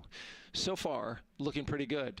You see the rocket out there on the pad. It is launch day, and we just got that crew weather brief that you were talking about from Launch Director Charlie Blackwell-Thompson to the crew. It looks like a countdown at this point is in good shape, and that's great news. Fueling continues to track well. We just reached all stages replenish. And while we're talking about the fueling, let's talk about that tanking. Pull up the tanking graphic if we could now.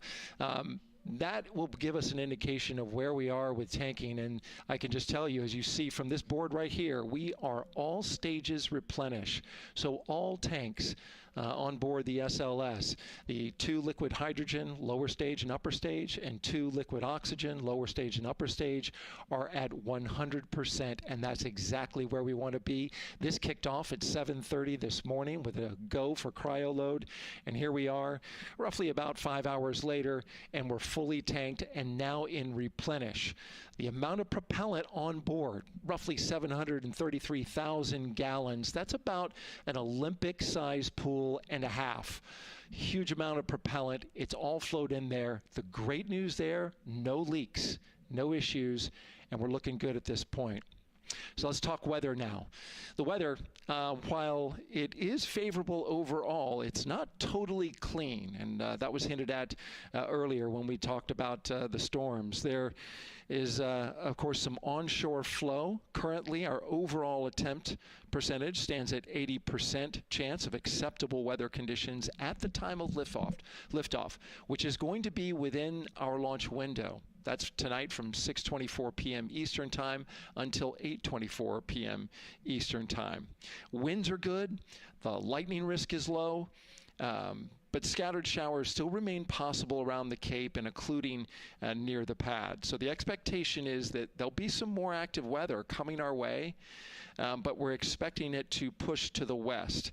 So the watch item is really any isolated shower that could briefly move through the area and trigger a constraint, especially for flight through precipitation.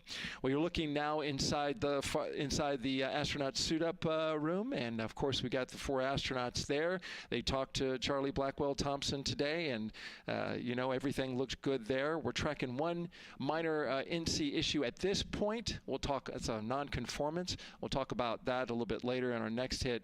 But for now, again, looking good. And of course, our administrator for NASA is here in the firing room. He checked in with the launch director, chatted with her for several minutes, and he's here in the firing room, which is a good positive sign, of course, for the day.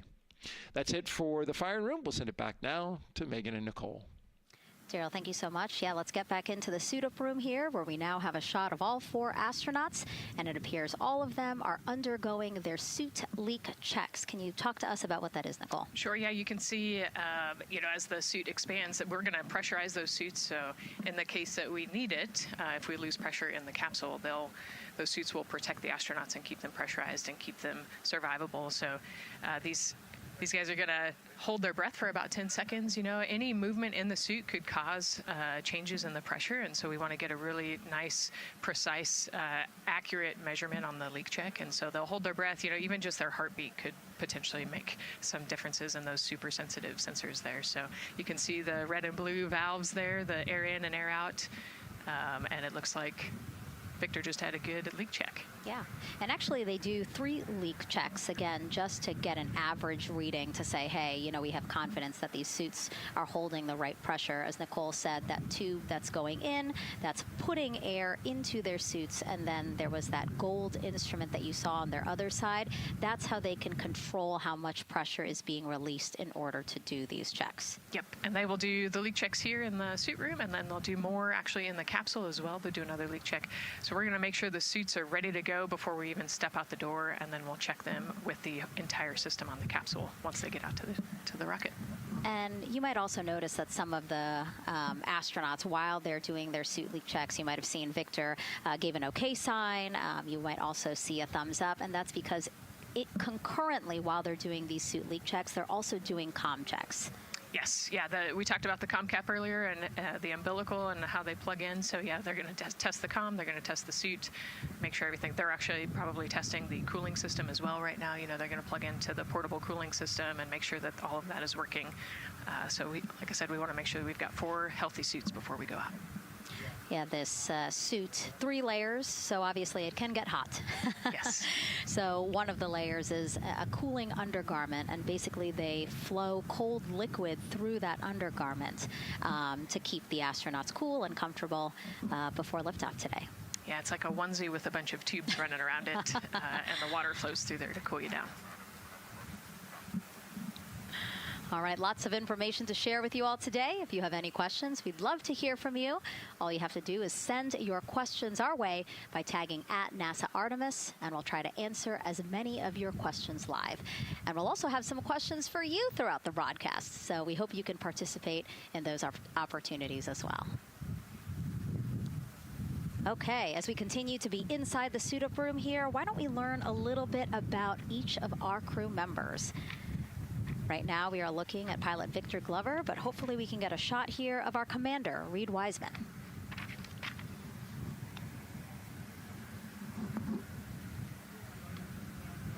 Now, Reid Wiseman is a Baltimore native. He's been in space once before as flight engineer for Expedition 41 aboard the International Space Station from May through November 2014. During the 165-day mission, Reid and his crewmates completed, get this, more than 300 science experiments in areas like human physiology, medicine, physical science, earth science, and also astrophysics.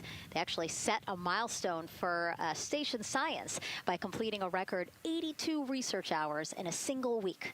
He also served as chief of NASA's Astronaut Office from December 2020 to November 2022, and Reid has 2 daughters.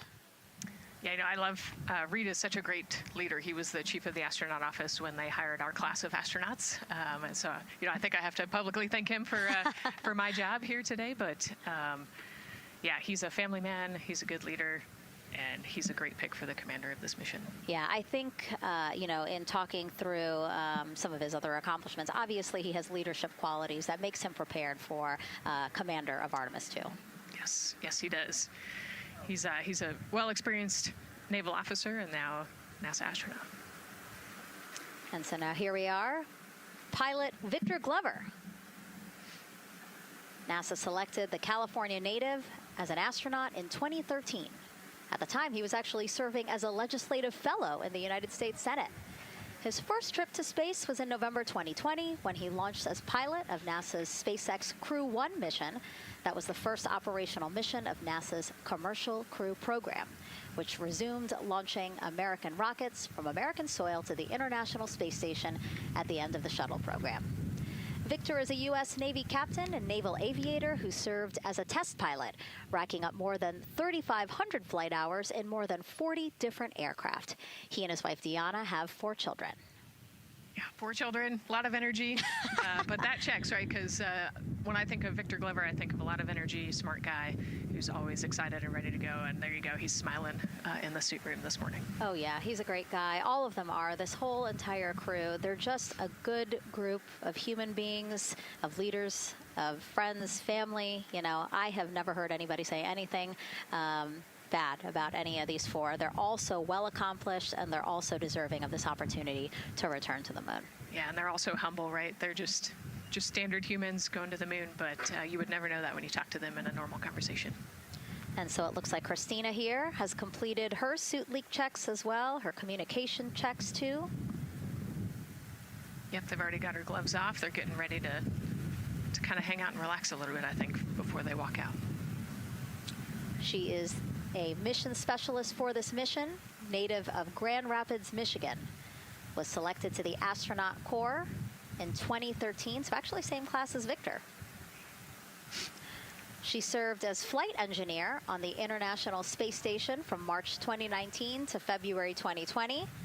And during that time, Koch set a record for the longest single space flight by a woman with a total of 328 consecutive days in space. She also participated in the first ever all-female spacewalk. And before becoming an astronaut, Christina helped build space science instruments and led scientific field work in some of the most remote environments on the planet. Her hobbies include surfing, rock climbing, community service, yoga, travel, and photography. Again, so much. When does she find the time? That's a great question. You know, one of the things I love about Christina is that she's broken records and she's achieved all these milestones. But one of the things that she talks about is, you know, she just wants people to set goals and go work hard and do something that's meaningful to you. And she really hopes that her records are broken as soon as possible. She does it for her family, and she'll talk about all of her nieces and nephews quite a bit. So just, again, another example of just a humble human who's got a great support system in her family and excited for the mission. Yeah, she's always saying that she just wants the opportunity to push people farther, to push humanity farther, see what we can accomplish together. So, yeah. Again, all 4 of them say that. They're really in tune on what they think or what they feel like their role is in this mission. Yeah, I think their legacy is going to be, you know, providing the shoulders for others to climb on. Mm-hmm. And last but not least, first-time flyer, Canadian Space Agency astronaut Jeremy Hansen will fly to the moon as a mission specialist on the Artemis II mission. The London, Ontario native was selected as an astronaut in 2009. After that, he worked as Capcom at NASA's Mission Control Center in Houston. Capcom stands for Capsule Communicator, and that's the sole direct voice communicating with astronauts in space. He also participated in training exercises such as living on the ocean floor off the coast of Florida to simulate deep space exploration for 7 days. In 2017, he became the first Canadian to lead a NASA astronaut class. He also enjoys getting out on a sailboat, rock climbing, and mountain biking. Jeremy and his wife, Catherine, have 3 children, and he actually got to hang out with them over the weekend. So the crew arrived here for launch at Kennedy Space Center on Friday, and then their family members arrived Saturday. Yes, yeah. They, as long as their family can quarantine with them, then they will stay, you know, quarantined in Houston, and then they all fly down to Kennedy Space Center, and then you get to spend the last few days with your close family and friends. We actually do a behind-the-glass visit with some of those other maybe extended family members that couldn't quarantine with you. But yeah, it's a quaint time here once you get to Kennedy Space Center. A great sign here, all 4 astronauts have removed their helmets. And that indicates again that all 4 have completed suit leak checks. And so, Nicole, what they're doing now is they have these pockets on their forearms. That's just somewhere where they can put personal items that they might want, right? Yeah, just kind of stowage pockets. You know, there's always something that you might need or want while you're in the capsule, and then also last-minute personal items if you want to put a couple things in there. So everybody kind of has their own unique stash in their pockets. And then another pocket has emergency equipment that they might need, right? Like a signaling mirror, things like that. Right, yeah, the suit is basically all in one. You know, it's got the oxygen bottles there on their right legs. You'll see in a different shot, they've got pockets with survival gear in it, and that is to keep them safe. So if they had to egress the capsule, either from the launch pad or from the water, then they will have all of the survival gear with them. They'll have about 10 minutes of oxygen as well from that bottle so that they can get to safety quickly and safely. We are now 5 hours, 3 minutes and counting from the opening of our 2-hour launch window, and we have our first questions from social media.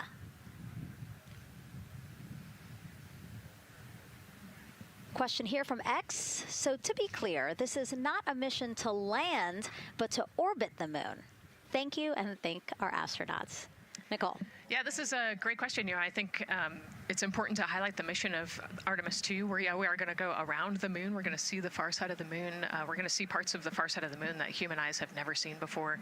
It's very similar to the Apollo 8 mission, right? We're also potentially going to be able to see the landing sites for the future Artemis missions and kind of provide the overall context of those landing sites amongst the entire moon site there. So it's an exciting mission. We'll get to learn a ton about you know, there's so much science that's going to be on this mission as well, right? Where they're going to do some science experiments on humans, learn about the stress of the environment, and we're going to learn about the radiation environment. We're going to learn about the suits as well. We've got some technology demonstrations that are going to happen. So there's a lot going on this mission as we fly around the moon and come back. Mm-hmm.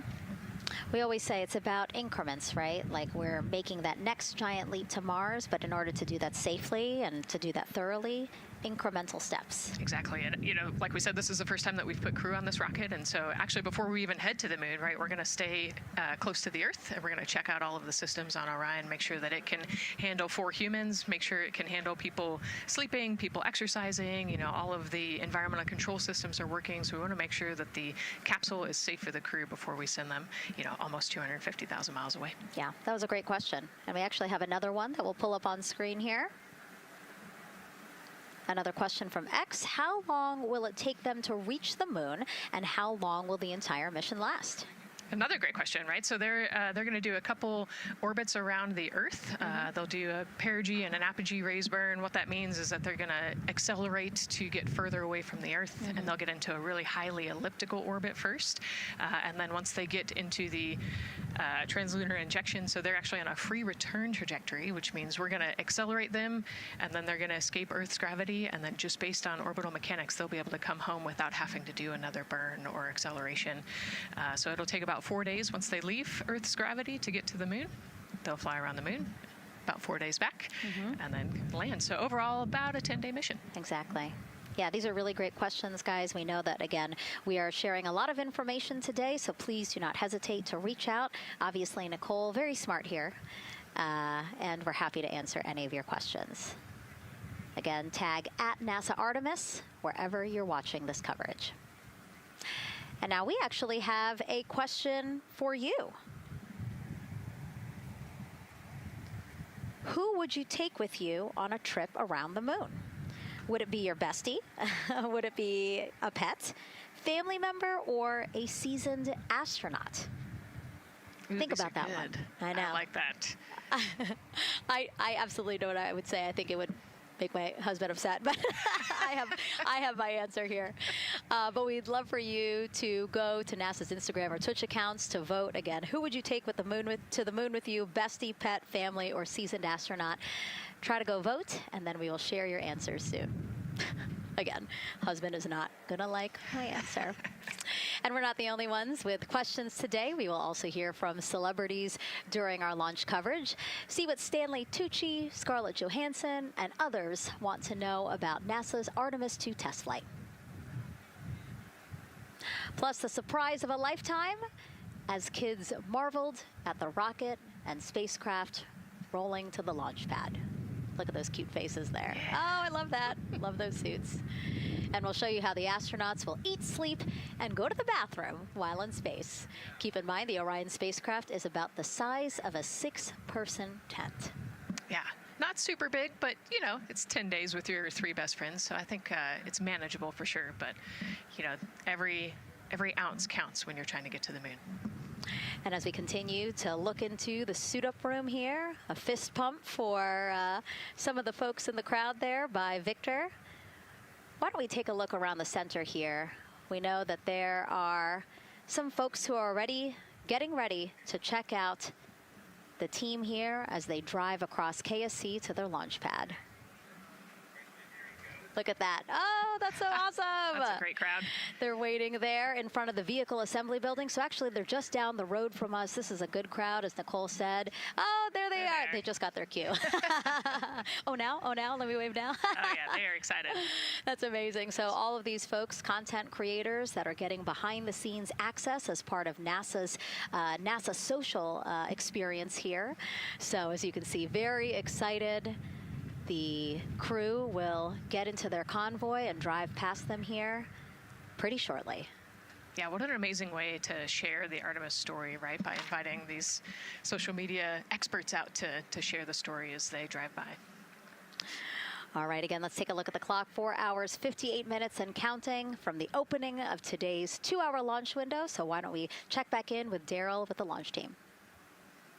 Megan and Nicole, and inside Fire Room 1, I'm listening to Launch Director Charlie Blackwell Thompson greet the Ascent crew who just came on console over there at Johnson Space Center. So good to have the Mission Control team jumping on with us. So far, the launch team here in the firing room has had a really good morning. Really smooth tanking that kicked off at 7:30 a.m. this morning. They got to all stages replenish just before 1 o'clock p.m. Eastern time, and it was an incredibly smooth tanking. That's great as we look here watching the crew and also with an eye on the rocket. Weather, of course, we've talked a little bit about that. It's favorable overall, 80% go for our 2-hour window between 6:24 p.m. and 8:24 p.m.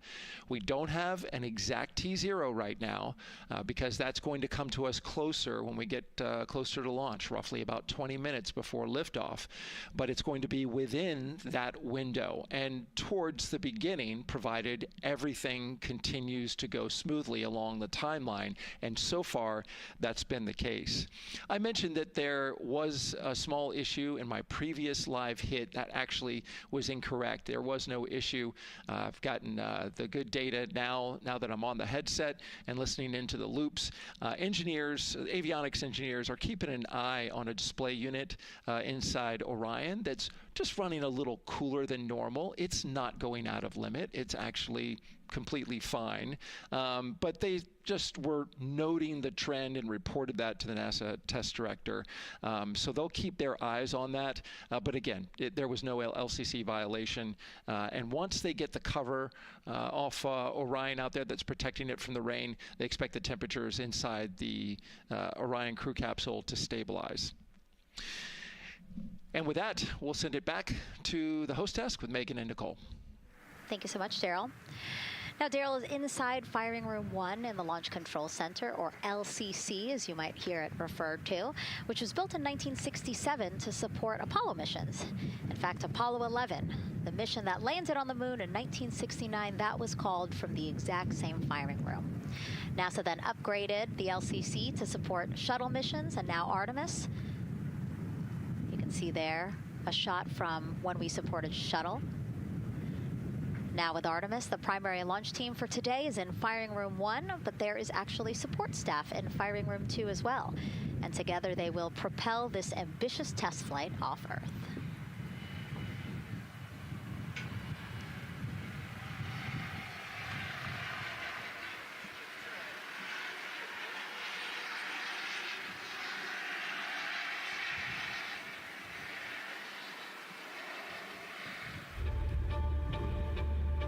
We're going back to the moon because it's the next step in our journey to Mars.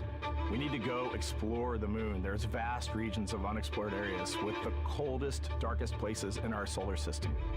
This is a test mission, and when we get off the planet, we might come right back home. We might spend 3 or 4 days around Earth. We might go to the moon. That's where we want to go, but it is a test mission, and we are ready for every scenario as we ride this amazing space launch system in the Orion spacecraft. But another reason we're going back to the moon is to fulfill NASA's mission, which is to explore the unknown in air and space, to innovate for the benefit of humanity, and to inspire the world through discovery. And when we succeed and when we accomplish the things that we set out to accomplish, that inspiration not only can set up new things to happen, but it also is a reminder in tough times that we're capable of doing great things when we work together. The thing I love about the moon is that it's not just a beacon for exploration and this platform of possibilities for incredible missions like this, but it has benefits. That's actually why we're racing towards it.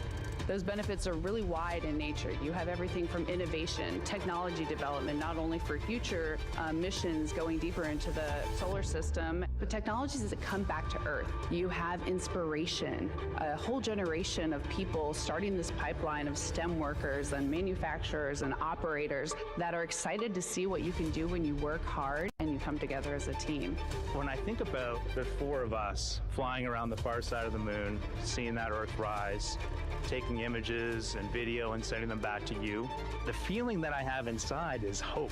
We know that Artemis II is not the solution for humanity on planet Earth, but it is a contribution in the positive column. We hope that just for a moment that people will pause and say, wow, it's extraordinary when you look back upon the Earth with over 8 billion people, and you see this concrete example of what humanity can do, this extraordinary thing when we set big goals and we work together to achieve them.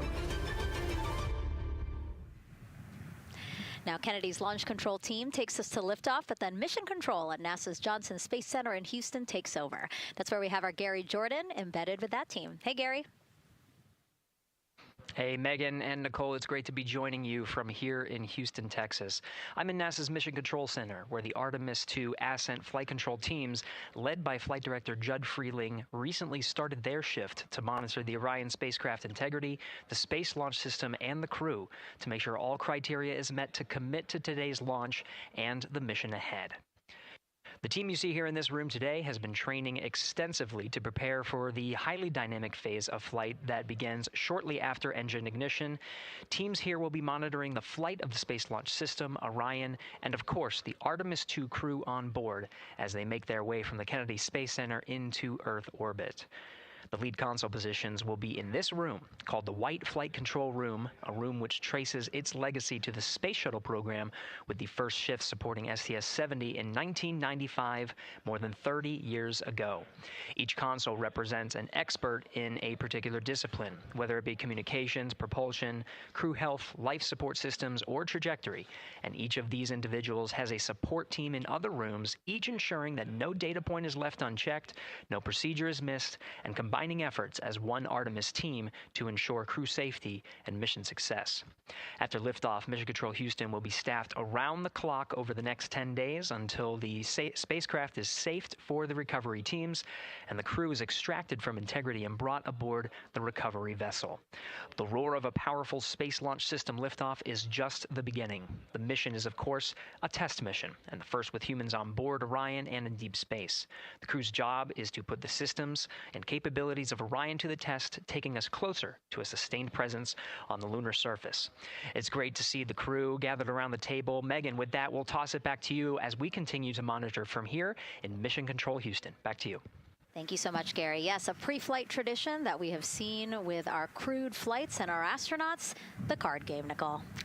Yeah, you know, this is a fun time for the crew. Kind of relax a little bit, play a card game with the chief. You can see Scott Tingle there is the dealer today. Looks like they're playing high card wins. So Victor won, he's out, now Jeremy's out. You know, there are two schools of thought on this game. Either you want to get rid of all your bad luck or go out on a high note. So it looks like the crew chose we're going out on a high note. And, you know, I think one of my favorite parts when I talked to Reid about this is he was just excited to play a game with his old boss from Naval Test Pilot School. So once again, his boss today. Yeah, and I love this part of the tradition because this is when, again, you usually see them like, yeah, laughing, but very focused still. But when they get to this table, laughs, high fives, smiles, just really a brief moment of levity in what can be and will be a very long day for them. Yes, you know, it's a long day. There's a lot of preparation that goes in today, and so they're just, I think, at least for us, it was a nice brief moment of some relaxation, a couple laughs, you know, a moment to take a few deep breaths and reflect on the mission ahead, and then, you know, get some high fives as well. And so with their bad luck dispelled, some good luck from Scott Tingle, it seemed like there, right? Yes, definitely. It's actually a really fun tradition. You know, I think that card game is more steeped in tradition than anything else. Every crew has played that same card game. As you said, Nicole, the primary reason for why they're there, to suit up, to do communications checks, to do pressure checks, all done. And now it seems like Reid had some words for the team in that room.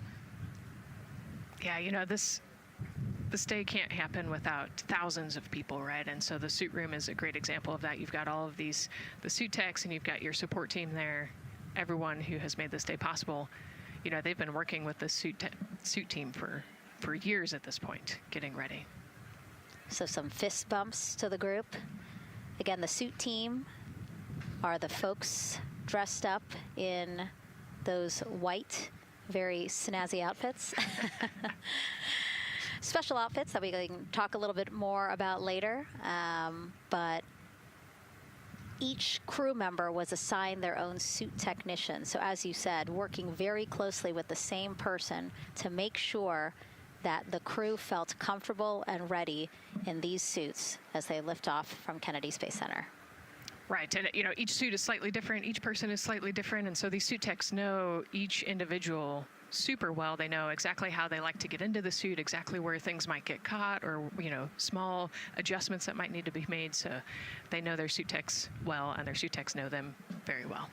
And so as we take a couple of pictures here, we really hope that you are learning a lot about the suits and the process of checking them out for a mission.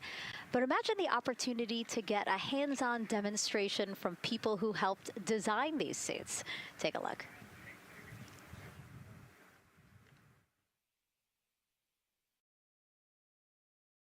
Does anyone want to try on one of the gloves? I love showing the kids the suit. I love how excited they get about space. Oh! So that would be... It just goes in there? We got to bring some stuff for them to actually put their hands in, and some of them were very excited because they want to be astronauts when they grow up. I would love to be an astronaut. That would be incredible. I'd like to be like an engineer that like maybe designs the suits. Whether it's the call, the orange color, every aspect has an important function for our astronauts in space. It's going to be amazing seeing astronauts up close to the moon again. And that was a special event at Johnson Space Center. What we just saw there, obviously a big part of why this mission is so important to NASA, really just an opportunity to inspire everyone, especially kids, right, Nicole, to dream big and be curious. Oh man, yeah, the kids are so important, right? I love talking to kids. You know, they are the future of spaceflight. They are the Artemis generation. And, you know, if we could just inspire even one of them to go on to be a scientist or an engineer or maybe even an astronaut someday, that's a win. And now let's turn our focus to the rocket for a little bit. Powering liftoff will be, again, NASA's Space Launch System rocket right behind us. And to learn more about SLS, let's go to Megan Carter, who's at Kennedy Space Center's Visitor Complex at an exhibit dedicated to Artemis and the future of spaceflight.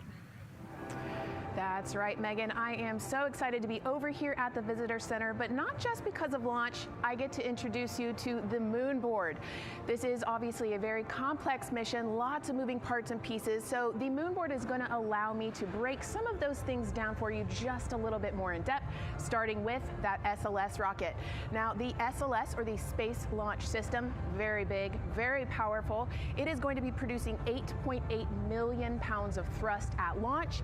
And like I mentioned, very large, as you can see here, going to stand about 322 feet tall with Orion there on top, just a little bit taller than the Statue of Liberty. Now, there are many components that make up this rocket, so I'm going to point out just a handful that you're going to hear about a lot throughout this broadcast, starting with our boosters. These two twin solid rocket boosters are going to be very powerful. They are going to burn for the first 2.5 minutes of flight, and each one is going to stand 17 stories tall. They weigh in at about 1.6 million pounds each. Now, I am going to jump back out and I'm going to show you a little bit about our core stage. That's going to be known as the backbone, essentially, of our rocket, and it is made up of around 5 components, starting with this engine section down here.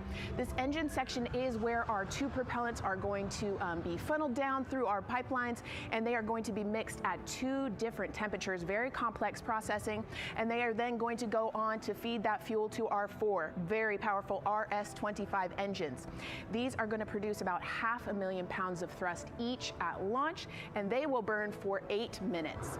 All right, now jumping up here, we are going to take a look, because I just mentioned those propellants. Obviously, we do need fuel, and that is why we have around 535,000 gallons of that liquid hydrogen. That's approximately about the same amount that you could fill an Olympic-sized pool, just to give you an idea. And then we're also going to have that liquid oxygen, and like I mentioned, there's going to be about 200,000 gallons for that one, and they are going to be funneled down through those lines that you see here on the side. All right, jumping up real quick, this is going to be our upper stage. That is where our core avionics are going to be stored, essentially the brains of the spacecraft. And then jumping out super quick, let's see if we can zoom in here, and we can. Those propellants I talked about are going to be stored at cryogenic temperatures. That means thousands of degrees below Fahrenheit, so they have to be kept very cold. And that, all those bumps and ridges there that you see, those are actually going to be an insulation spray that's going to help keep that rocket nice and cool, keep the propellants ready to go, and get us set up for success. Now, obviously, that was a very quick overview of our rocket. I have so much more to show you here on our moon board, but for now, I'm going to turn it back over to you, Megan. Thank you, Megan. A very impressive demo of the moon board, but also an impressive system, obviously. She mentioned 4 RS-25 engines on the core stage, and actually we have one right behind us here, used during the shuttle program, and I got to get a closer look at it with Space Launch Systems Engines Deputy Manager Philip Benefield. Okay, so Philip, in terms of size, shape, and function, what we see here behind us, exactly what we see on the pad. Absolutely, Megan, absolutely. So this is the RS-25 engine. Impressive. We have 4 of these on the bottom of the SLS rocket to propel the SLS rocket in Orion into low Earth orbit. And we've been seeing views of the pad throughout this broadcast, but you mostly only see the bell here. What's happening over here? Right, so this is generally what we call the power head section of the engine. So the purpose here is that it takes in the propellants from the vehicle tanks, the liquid oxygen minus 297 degrees, super cold stuff. The liquid hydrogen even colder, minus 423 Fahrenheit. There's 4 turbo pumps on the engine that pressurize that propellant up to 9,000 psi in areas. It is all directed into the main combustion chamber, where it is burned into hot gas that then is accelerated out the nozzle to produce thrust. When you say hot gas, what are we talking about? We're talking 6,000 degrees Fahrenheit gas. Wow, so we're talking really cold as liquids coming into the combustion chamber, and then it comes out as really, really hot gas. How do you design, how do you engineer something to control both extremes? Absolutely, it's very technically challenging. One of the main things here with the nozzle is that since you have the 6,000 degree Fahrenheit gas coming out, you have to cool that nozzle so it doesn't melt. And so the way the nozzle is constructed with these 1,080 coolant tubes. And so each of these coolant tubes flows a small amount of hydrogen. It keeps it cold, and so it doesn't melt during operation. Wow. I mean, all of this science that you're talking about, it is truly amazing that you guys designed this for shuttle, and yet you've reconfigured it, retooled it to be able to now support Artemis. What do you think about that? Yeah, I think that's really amazing, the fact that we were able to use the heritage hardware on the Space Launch System. The engine itself, developed through the Space Shuttle program, many upgrades to make it more reliable and improve the thrust as well. Perfect. Philip, thank you so much. I can't wait to see all 4 function. Same here. Thanks, Megan. Enjoyed it. And again, another idea and way that we are learning from what we've built upon and figured out all into this moment. Yes, with so much more thrust and capability. Like we said, we learn all those lessons from previous missions, and we get to involve them here today. And here we are, the closeout crew in the White Room getting ready for the astronauts who have just left crew suit up and are now walking down a hallway to greet some family and friends downstairs. Commander Reid Wiseman, Pilot Victor Glover, Mission Specialist Christina Koch, and Jeremy Hansen. Looking excited, ready. Now in that elevator to take them 3 floors down. Thumbs up, one more photo, one more photo. Oh, nope, a couple more people in that elevator. Those are important folks. They're going with them to the pad. Yeah, Bye, Reid. This is a fun elevator ride. Yeah. And, you know, actually you couldn't see them because they're off camera, but the support crew that's actually in crew quarters with us is right there waving goodbye and saying goodbye to you. So it's a really special moment to say thank you and say goodbye to the support crew at crew quarters. That's amazing.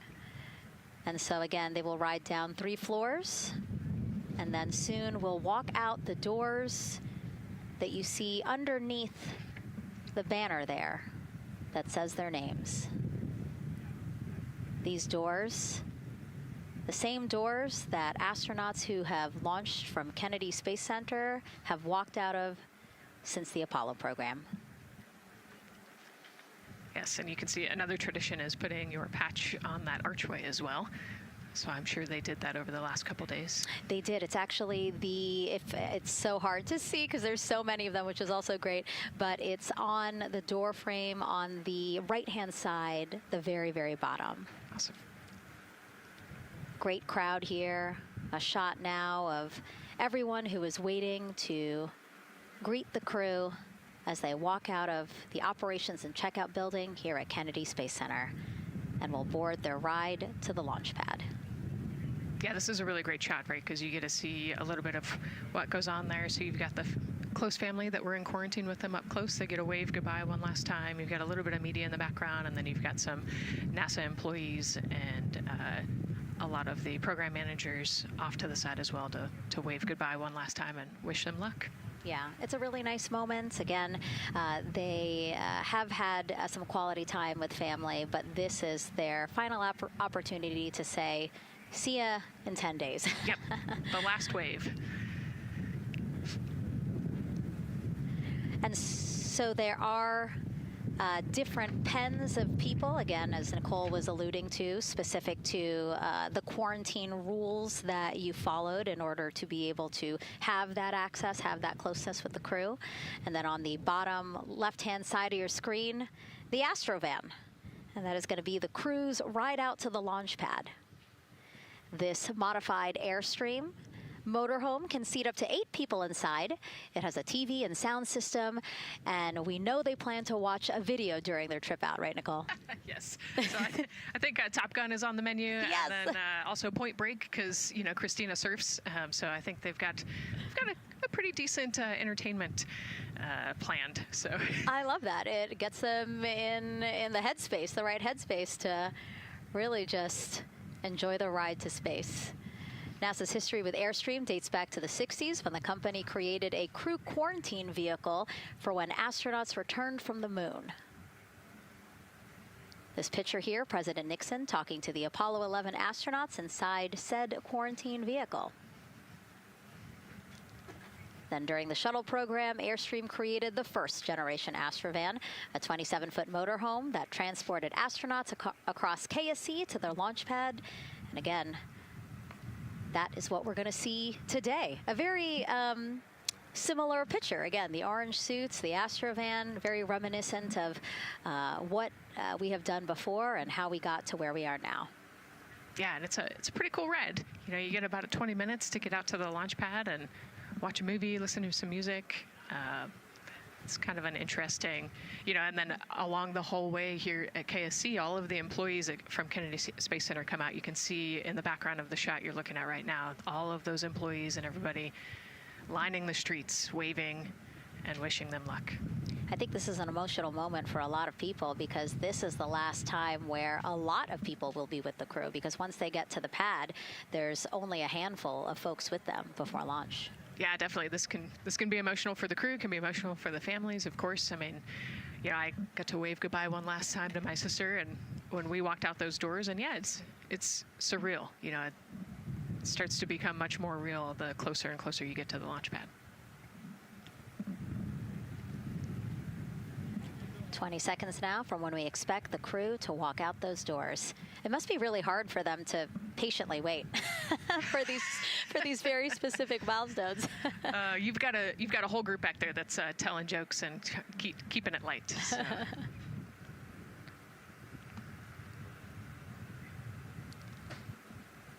And here they are, NASA's Artemis II crew. Commander Reid Wiseman, pilot Victor Glover, and mission specialist Christina Koch and Jeremy Hansen taking their first steps outside for their historic test flight. To a wonderful applause from the crowd. They're looking really excited. Some and big really smiles. Ready. I love that. It's a great day for us. It's a great day for this team. A few words from Reid. Great day for us, the team, he said. Thumbs up, more thumbs up. Of course, a lot of pictures. We hear some camera shutter clicks back there. I love the energy of this crowd. Let's go. And so now the crew walking over to each of their pens. The first people closest to them, of course, their family members who got to quarantine with them, correct? Yes. Yeah, so the ones that are close and waving, those are the immediate family, so spouses, partners, kids. And we're trying to give them some privacy so that they can have their conversations with their family members. Christina there, she has her husband. Victor has 4 daughters and his wife, they're there. Reid, his 2 daughters are there. And then Jeremy, his wife, 2 daughters and a son. You know, when you were standing in their shoes, Nicole, when you flew for Crew 10, what were you kind of talking about? Like, did you really think about this moment and what you might want to say? You know, they've all already done their real goodbyes, you know, in person. And so this is more just kind of, again, that last chance to wave, last chance to get one smile. You know, you see Christina there smiling. So this felt much less heavy and just, you know, waving and maybe cracking a joke or something, saying hi. So this was a really, really great moment for our crew. Reid's 2 daughters there. Reid spoke about when he told them that he was selected to be the Artemis II commander. And he said he was worried. He's a single dad, didn't know how they would react. And actually, he said he was overwhelmed by their support. He woke up the next morning with cupcakes baked by one of the daughters, moon cupcakes. Yes, I love this story. Moon cupcakes the next morning. Like, how awesome is that, right? Everybody needs their support system, and clearly he has that in his daughters. Christina said she took a bike ride with her husband and wanted to tell him when the moon rose, but that it was too foggy. But she said he was still very excited and happy for her. Yeah, the moon's still out there. A close-up now of, again, Commander Reid Wiseman and Mission Specialist Christina Koch.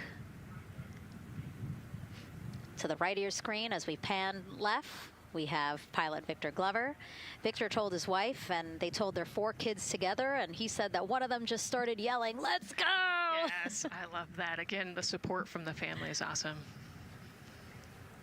And Jeremy said his wife and 3 children, super excited. He felt very supported. You know, he did have that tough conversation, obviously, of talking about the realities of this being a test flight, but he said they were super supportive. And now as he walks away, some kisses from Victor Glover to his family, hearts to Christina. Jeremy being a gentleman, pausing so that Christina can take a nice photo without him. Hearts too from Reid there.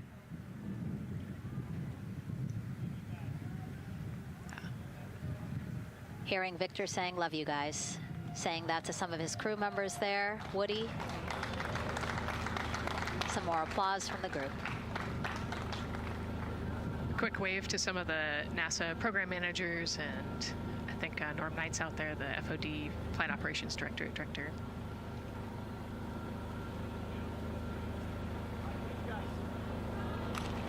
You heard Reid there saying, "Thank you guys," as the crowd picks up again with their applause, and the 4 of them step into their Astrovan.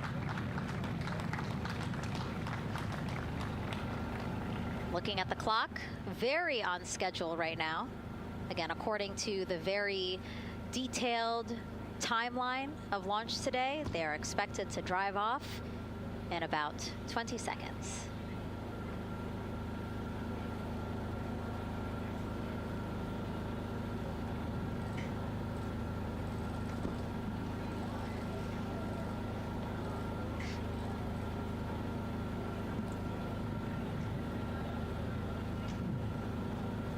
So far, we're marching toward the launch smoothly.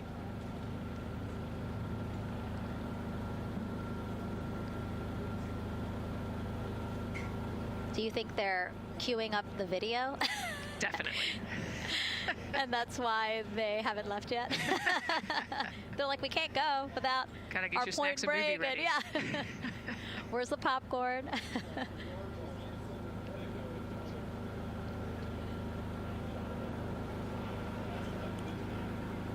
Again, good on the timeline. Of course, they do have these very specific milestones, but this is not one that has to be completely stuck to the second and the minute. Yeah, we will make up that time easily. They will get a full security escorted ride out to the launch pad. It's a quick trip, 15, 20 minutes.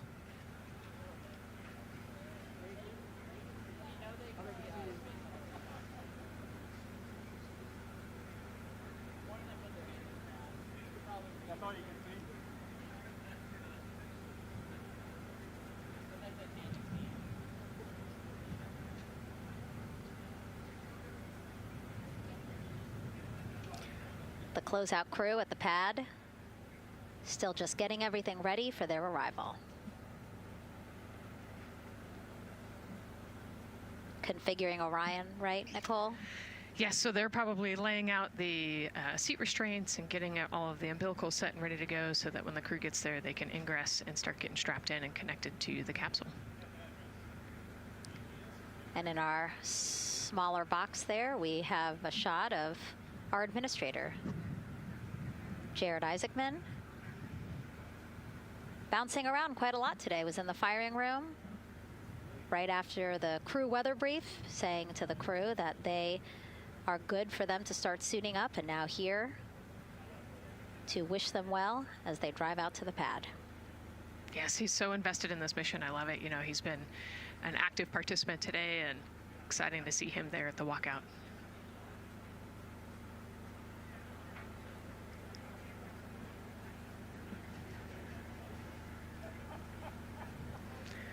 So in the van, they're probably getting hooked up to the portable cooling systems as well. So that would be my guess on the slight delay here, making sure everybody's situated, connected to cooling, and ready to go before they take off.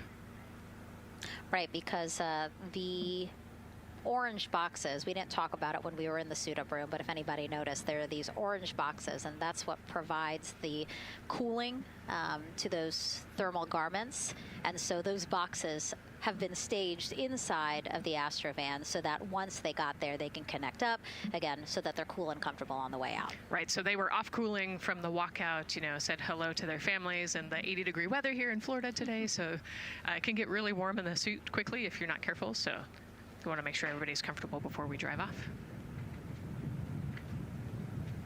And then when they get to the pad, of course, and strapped into Orion, then they don't have any need for those cooling boxes anymore. They will get that cooling through Orion, through the different lines and umbilicals that they'll be connecting to there. Yep, that's exactly right. The Orion capsule and its environmental control system will take over once they're connected to the umbilical.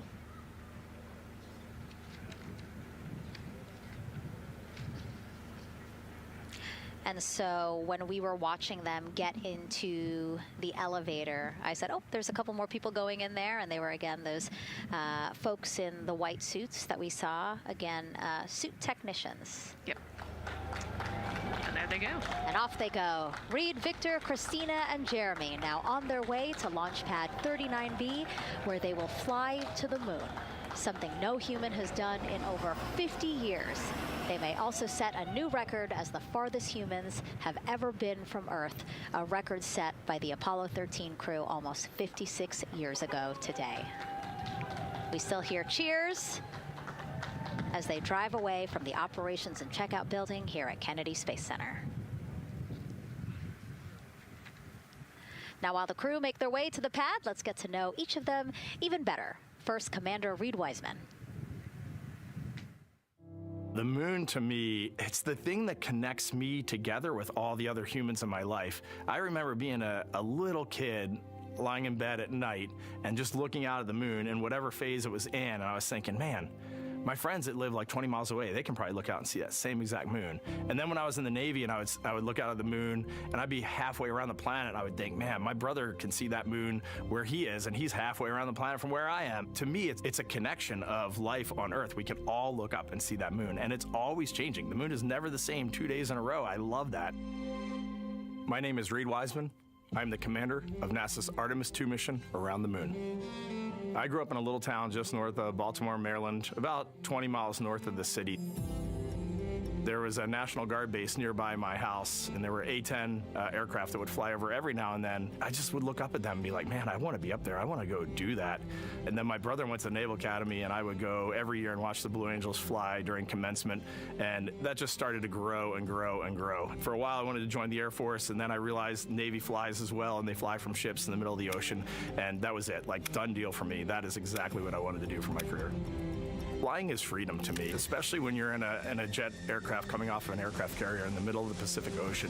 Nearest land is over 1,500 miles away. So when you come off of that aircraft carrier, you are truly just alone with yourself out there. It is a magical experience to be out there all by yourself in an aircraft over the Pacific. Just it's free.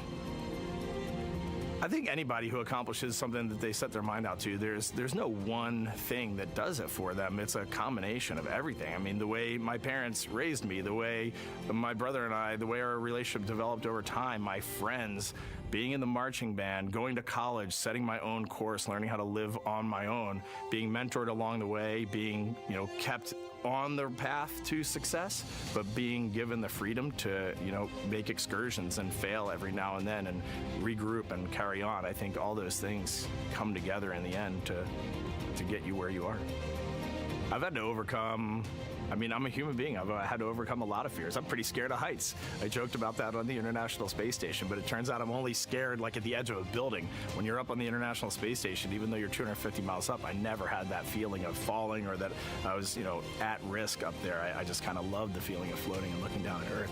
There have been challenges all throughout my life. By far, the biggest challenge was losing my wife in 2020 to cancer and now raising two daughters who are grown up now, but that's been the biggest challenge by far I've ever had to face. It is not easy. Being an only parent, trying to work a full-time job, and raising two kids is something that I think about every single day. I'm very proud of the work I've done. I haven't always done it well, but I've always shown up and tried as hard as I possibly can. And now Artemis II pilot Victor Glover and his journey to this history-making moment. I do wonder what it's going to be like when we are really far from Earth and can see it. The sensation of being so far away from everything that you know. I had that sensation on the space station the first time I got to sit in the cupola for a really long time. So I can only imagine what that's going to be like from 200,000 plus miles away. My name is Victor Glover, and I'm the pilot for NASA's Artemis II mission around the moon. When I was in 4th grade, I was 10 years old, and that's when the Challenger accident happened. And it helped me understand how the general public felt about the astronaut corps, right? Like, these are the people that we want to be, and that just gave me an easy thing to strive toward. The biggest fear that I've had to overcome in my life is doubting myself. Going to college when no one in my family had gone to college was a huge risk. I had more confidence in my athletic ability than in my academic abilities. I could play football with those college students that I saw on TV, but my classmates that I saw in the lab and around the University Union, I didn't know if I had what they had.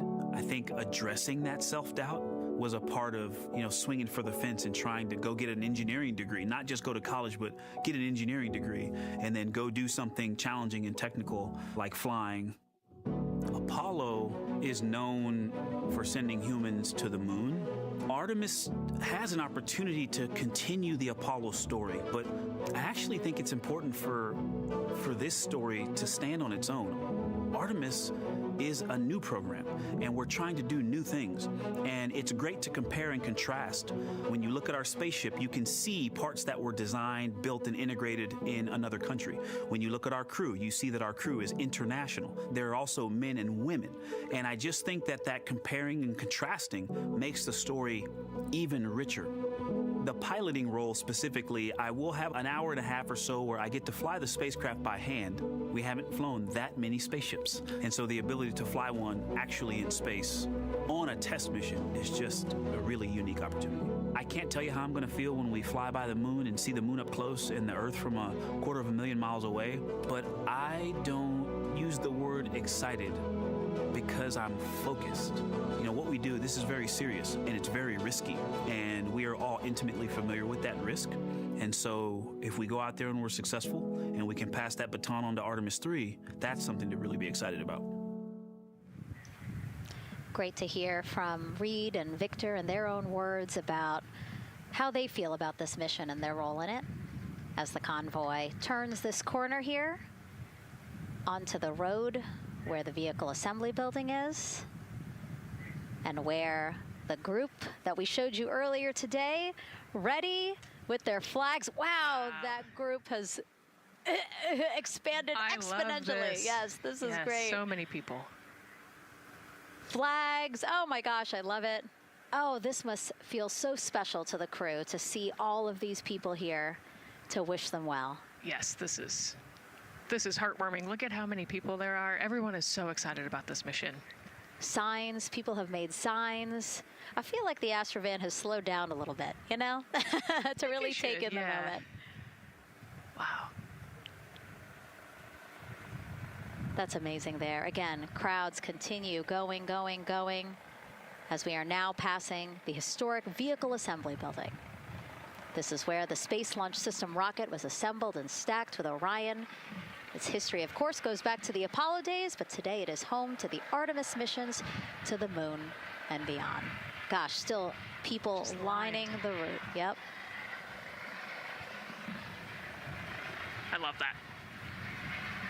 I do too. It leaves me kind of speechless, you know, just to see all the support, all of the people who want to know that they're thinking of them, they're with them, and the fact that this crew specifically has always said we are going for all by all. This must be really special to them. Yes, and that's just here on Kennedy Space Center. Imagine the rest of Florida right now. Yep. Mission Specialist Christina Koch, who holds the record for the most consecutive days in space by a woman. Let's take a look at what she has to say about this mission. I tell a story, which is one that my dad told me before the Apollo missions when he was just a very little boy. He was looking up at the moon with his mom, and his mom said to him, "Don't worry, Ronnie, we'll never get there." Fast forward maybe 70 years later, it's his daughter that's actually going there. And I think that long arc is something that we can all learn from. The idea that the seemingly impossible becomes possible if you just believe in it and are willing to work hard and come together to achieve it. My name is Christina Koch, and I'm a mission specialist for NASA's Artemis II mission around the moon. When I look back on my dreams as a kid, I definitely never thought I would actually get here. I was very pragmatic. Even though I'm a dreamer, I knew that the odds were way against me again, so I might as well do something I'm loving in the meantime. I definitely loved science and math in school and, you know, did pretty well in those things, but I also loved being active. I was always outside. I loved things that made me feel small. I loved looking at the night sky, oftentimes between the pine tree branches, or I loved the ocean. North Carolina also has mountains, and when we go there, I just love the vastness of all of those things. I loved how they made me feel and what they made me think about, and the vastness of the universe and how much out there was to learn. I'm drawn to exploring. I'm drawn to challenges that involve both mental and physical, and I'd much rather be solving problems wearing a whole lot of equipment and in a harsh environment, and that's just something I've carried with me ever since I was a kid. Thinking about the fears or challenges that I've had to overcome, there are just so many. I mean, basically, it's just been, that has been the journey. I always say to people, do what scares you. And that means I have to follow my own advice. So doing what scares me meant getting on a plane and going to the Antarctic, getting on a plane and going to study abroad in Ghana, applying to become an astronaut, opening the EVA hatch in the airlock and going out of it into the darkness, strapping myself onto a rocket. And so for me, I think that no matter what the challenge, recognizing that if people believe in you and you believe they believe in you, the challenges seem always a little bit easier. To me, the moon, it represents history. It is a witness plate. Everything that's ever happened to the moon is still written on the moon. Every single person has looked at the moon their entire lives. We see the same moon. That's something really special. It's just the epitome of a symbol of something that's in each of our hearts, but that's also represents exploration and reaching. And as we continue to watch the convoy, almost at the pad, mission specialist and first-time flyer, Canadian astronaut Jeremy Hansen.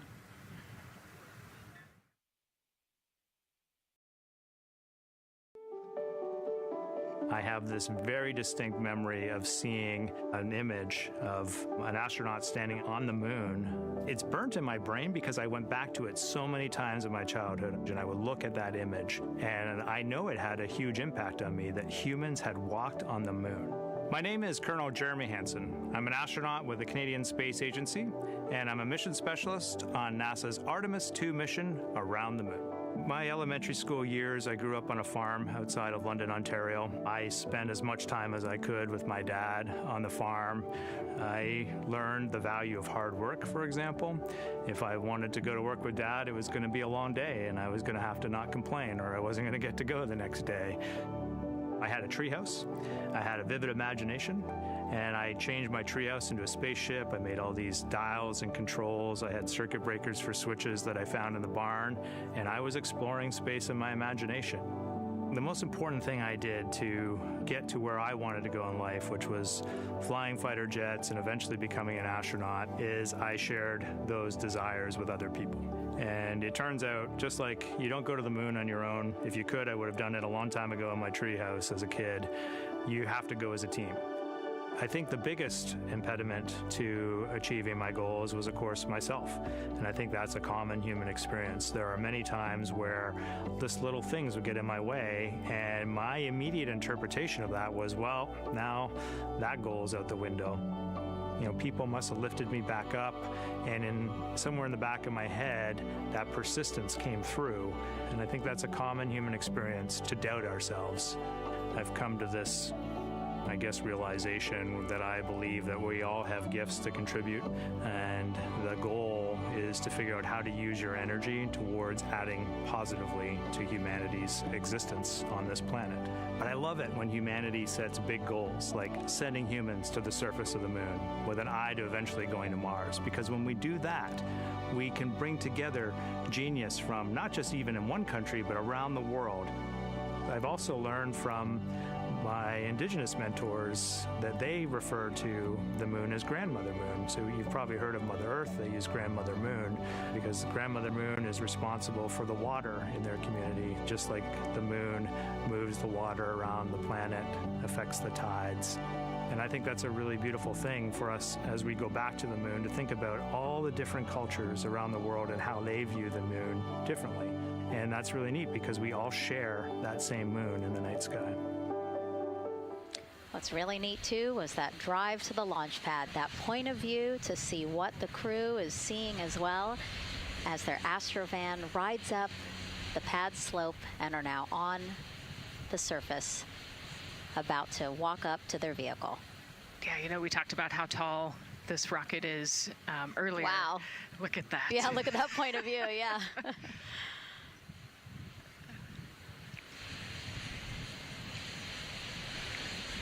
Pad 39B, another historic place here at Kennedy Space Center. Construction began in 1964, finished 3 years later. Apollo 10, the full dress rehearsal for the moon landing. That was the first mission to launch from this pad. Yeah, you know, we've used this pad for a lot of missions. You know, we modified the pad in the 70s and 80s, and then the shuttle missions actually launched from here as well. And then, of course, Artemis I took off from this launch pad, November 2022. And now here we are about to see the Artemis II crew get out of the Astrovan and make their way up the mobile launcher to the 274-foot level, where they will embark on their first crewed test flight of the Artemis program. You know, I think that button in the elevator actually says space when you It does? hit it. Yeah. Really? At least on 39 Alpha it does. So I imagine it says something similar here. Again, let's take a look at the clock as we wait for the crew to get out. 4 hours, 10 minutes and counting until the top of our 2-hour launch window today. Let's head back across the street to Daryl, who's following the launch team every step of the way. All right, thank you, Megan and Nicole. And here inside Firing Room 1, we had a nice moment. The launch director, Charlie Blackwell-Thompson, NASA's first female launch director, standing up from her console, taking her cell phone and snapping photos as the Artemis II crew that she had just given the go to leave the astronaut crew quarters, driving by, and of course going up the causeway until they got there to the pad. And now we see them coming out of the Astro van there and getting ready to ascend the launch tower. Well, we got a weather brief before they went out to the pad, and of course LWO gave a go. There could be some rain out there at the pad. It's already rained out there already. If you're in the area and you're watching right now, well, certainly you know that there's some rain in the area. There's going to be spotty showers that are going to be coming ashore here, and we expect that throughout our rest of our countdown. But we also are getting forecasts that there'll be some clearing as we get closer to our launch window. Big wave from Reid Wiseman there, and a thumbs up as the crew goes into the elevator to ascend the launch tower to go up to the level where they'll walk across the crew access arm and get into the white room. One of the things that you're going to start to hear now is from the crew themselves. We're going to be airing the Orion to Earth loop, which is the communications that's going between that crew and the launch team here as they walk them through configuring their various consoles as well as getting ready. A nice moment here, and I'll just pause to just look and see as the crew walks across the zero deck, as they call it, which is the deck that's right there even with the engines, and they're taking a moment to go over there and stand up and gaze up at the 322-foot tall SLS rocket. This was part of the plan for the Artemis II crew, and potentially a rocket that could help them make history to go farther from Earth than any crew has before. The farthest distance from Earth when they launch will be roughly around 248,000 statute miles. They're expected to go about 4,000 miles farther than the Apollo 13 crew did. And now they've headed to the elevator to go up. Again, I was talking about the loops. You're going to be hearing from the crew as they discuss with the launch team getting various systems ready to go. And then closer to liftoff, we'll hear the operational launch team loop brought forward ahead of the critical pre-launch polls and then the start of terminal count. And that should be right around L-25 minutes, right before the NASA test director gives their poll and the launch director gives her management poll, which happens at L-17 minutes. Right now, a lot of focus is on, of course, the closeout crew. They've made the way for the crew to get inside the spacecraft now and walk across that crew access arm, and there they are. They have been working on a tight timeline, but they are ready to go, and they are ready to receive the crew and start putting them inside their Integrity spacecraft. That's it from the firing room. We'll send it back to Megan and Nicole. And Launch Director Charlie Blackwell-Thompson, again, we mentioned her a second ago. Her team have been training extensively for this moment since Artemis I launched in November 2022. Today, they have a message for Reid, Victor, Christina, and Jeremy.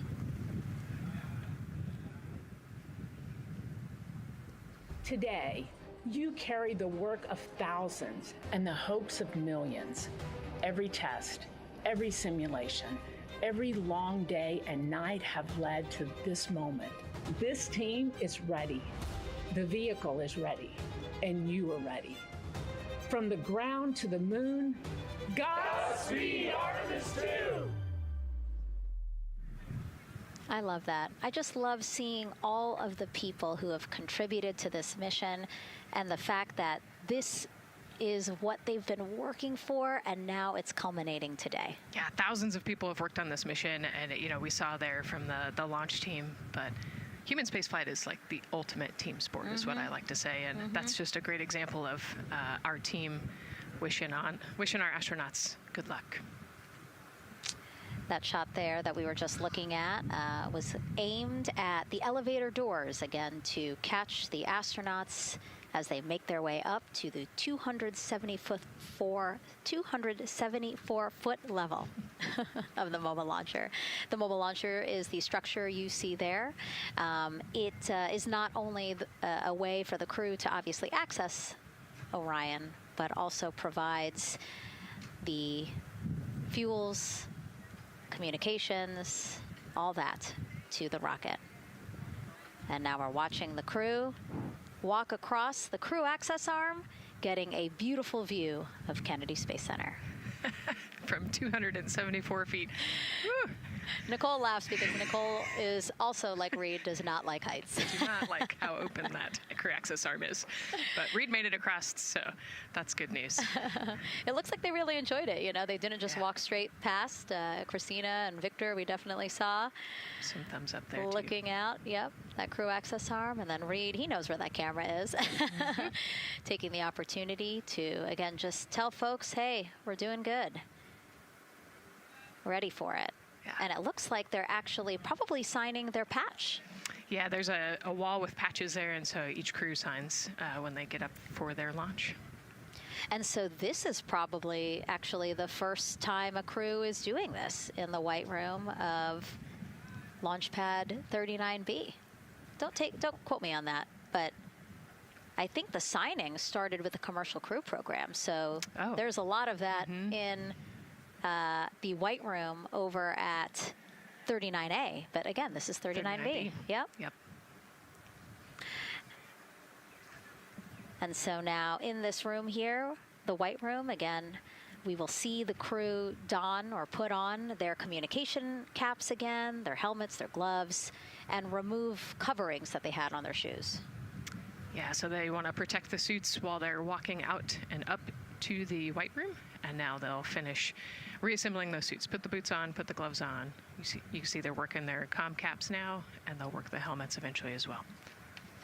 And so as we watch this process unfold, why don't we take a couple of questions from you guys? What is the most difficult thing about preparing for a flight? Nicole, that question's obviously for you. Ooh, this is a great question. You know, I think we get such good training. You know, this crew's been training for years. And so they know this rocket and this capsule inside and out. They know all the dangers. They know how to react to anything. So I actually think, you know, preparing your support system and your family, I think launch day is actually tougher for your family than it is for you. And, you know, we've heard the crew talk about the difficult conversations that they've had with their family to prepare for this historic test flight. And so I think, you know, the closer and closer you get to the rocket, the fewer and fewer things from Earth you keep. You know, they left their suitcases at crew quarters this morning. They left their cell phones, their laptops, everything. And so you are just a human in a spacesuit about to get on a rocket with all of your loved ones watching. And I think that can be probably one of the most difficult parts about today. And while you were answering that question, Nicole, we did get a chance to check. Yes, this is the first time crew has signed the wall of the White Room, again here at pad 39B. Let's take another social question now. All launch windows happen to be in the evening. How come? Obviously referring to the April opportunities specific to Artemis II. Right. You know, this is a complicated answer.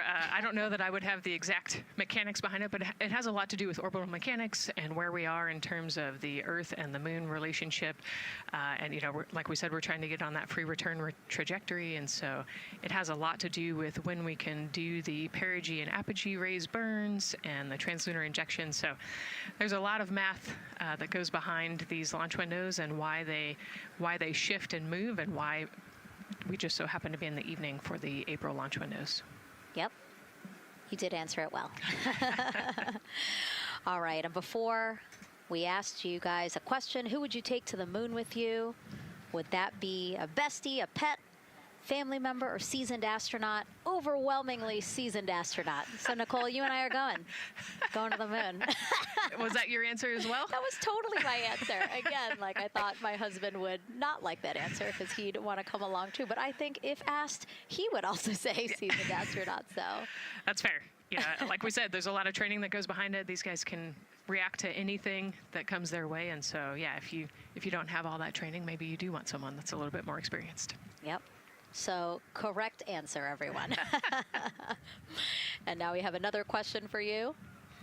What do you want to know about living in Orion? What the crew eats, how the crew sleeps, how to fly the vehicle, or how free time is spent? Another great question. Ooh, yes, I'm excited to see what they say. Yeah, so head to NASA's Instagram or Twitch accounts to vote, and we'll share the results as soon as possible.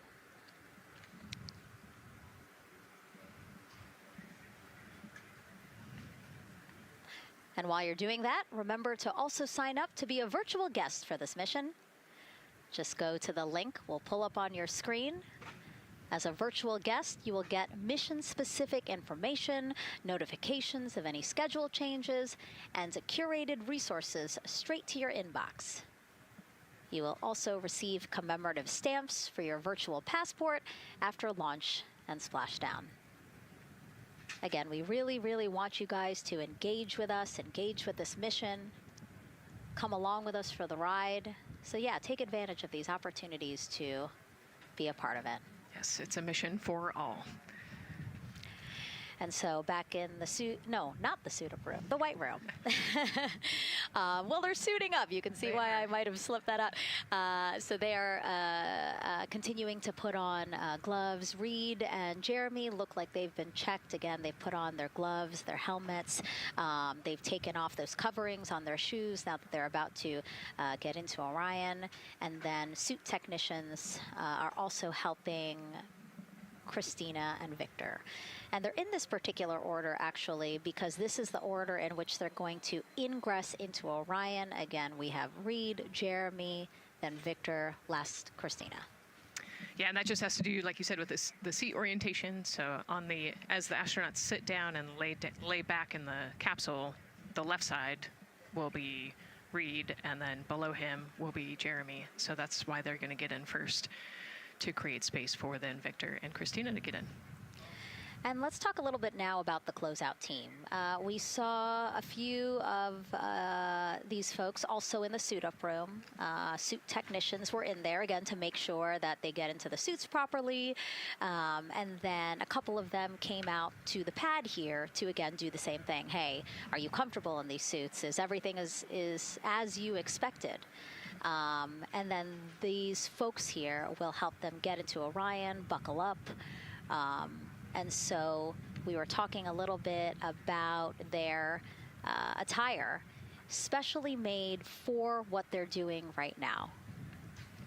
Yeah, so these, they almost look like, the equivalent of a flight suit, right? They're fire resistant. They've got the straps on the back for emergencies that mimic the same straps that the astronauts have on their suits, so that you can use the same exact equipment in an emergency egress from the pad, for example. So we can use the same equipment to get everybody safely away from the pad as required or if needed. Yeah, always thinking about those contingencies, how to very quickly, if there were an emergency, get everyone out, not just the astronauts, but also the closeout crew if an emergency was happening while they were still at the pad. And so those suits, flame retardant. Also, when we see them crawl into Orion, you will notice that they are on their knees quite a bit, so built-in knee pads. Really a thoughtful design for the purpose that they're serving today.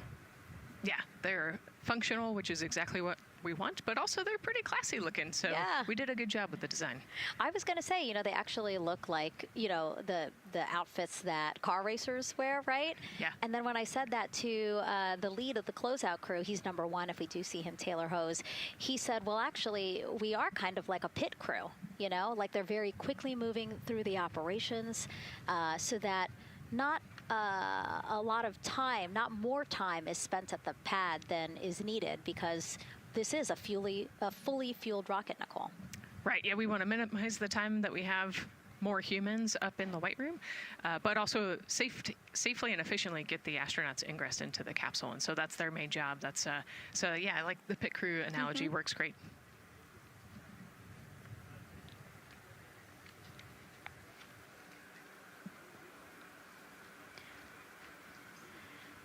And so, Nicole, as we get ready to see them ingress, I know you'll be, again, an invaluable source as we talk through this part of the launch countdown, because you've been inside a mock-up of the Orion spacecraft. And I know that because you texted me a photo that you took, this selfie in the mock-up, and little did you know I was going to put it in this broadcast. Yeah, this was actually a really wonderful opportunity. Last week, our flight control team at Johnson Space Center hosted an open house of the Orion mock-up there in the space vehicle mock-up facility. And so I got to spend some time in the capsule with some of the flight controllers who are actually sitting on console right now and talk to them about everything inside the mock-up. So you can see I've got a bump cap on. It's like a small hard hat. There are a lot of, metal corners and things, and we are still squishy humans at the end of the day. And so they want you to be careful while you're moving around in there. But I got to see, how the crew will ingress. I got to look at the umbilical and the seat straps, and I got to see, the emergency equipment and the stowage and the toilet. I got to see it all. Got to talk about everything. It was pretty cool. It was a really great time. Michael and Bruce were great with me. They answered all of my questions. Yeah, because it's really good to be able to give that perspective because, and as you guys will see, yes, we do have cameras inside Orion and we'll, of course, take you in, but it doesn't give you a true feeling or idea of how big the space is, how things are configured. Again, like when we see them go in, they're actually on their backs. Yep.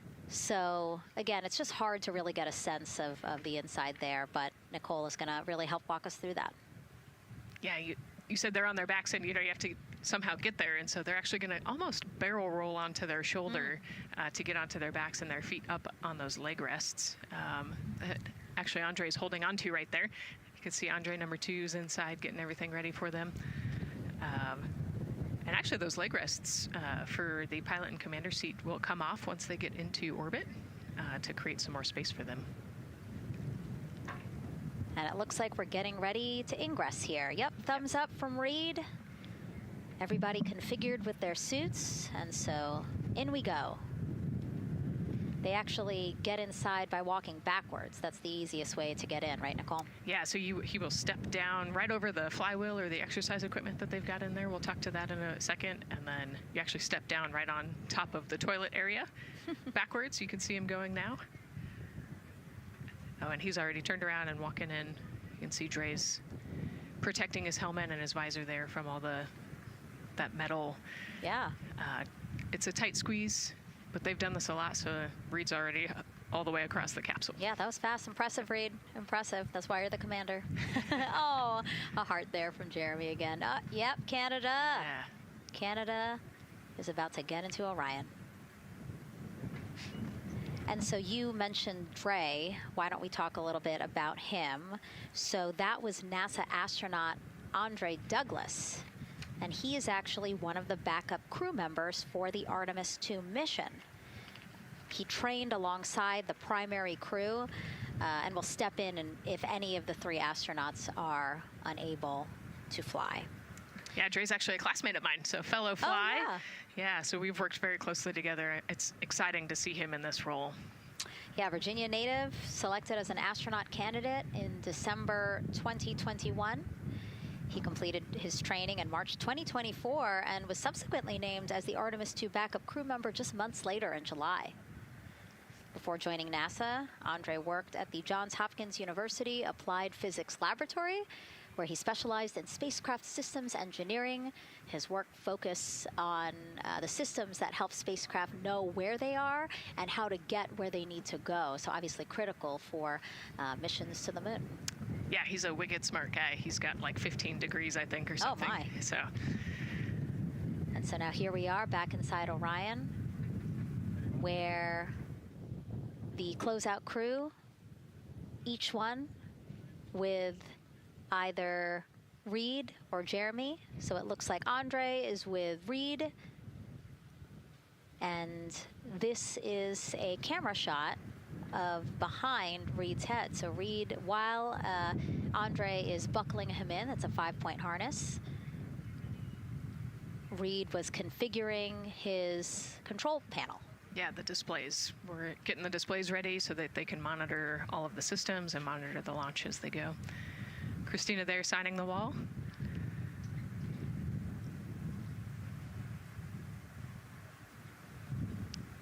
Got to put away the pen. The pen could be foreign object debris or FOD, which is bad for NASA. We definitely want to make sure that we keep track of everything and we know where everything is, because the smallest thing could prevent us from launching or affect the equipment out there. Yeah, and you'll actually see that most of their tools will be tethered as well, so nothing can fall through a crack or drop.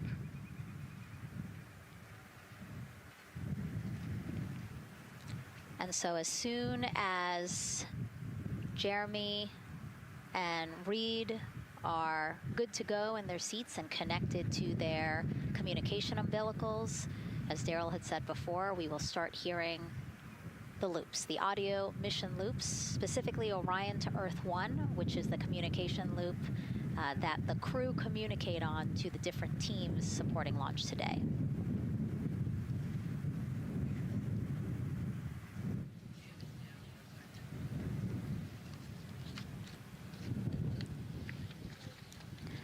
And as we said when we were in suit up, after they do communication checks, again, suit leak checks to make sure that nothing went wrong between the suit up room and here, and also to specifically connect them to the Orion systems.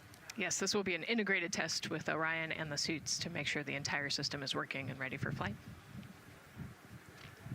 And so you'll notice Reid, and when Victor sits down, Reid and Victor are the only ones with the display panels in front of them.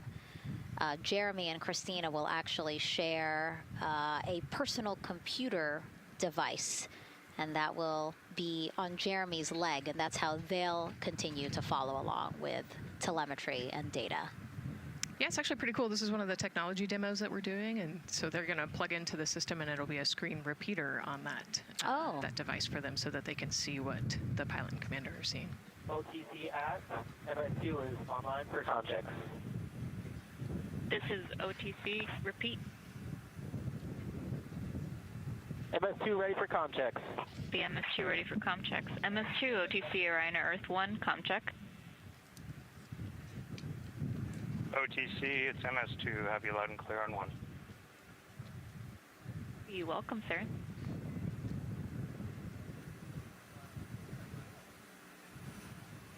And so that was the Orion test conductor speaking with Jeremy Hansen, again, mission specialist 2 for this mission. So his communication check over, you heard him say 1, Orion to Earth 1, has been completed, a successful test.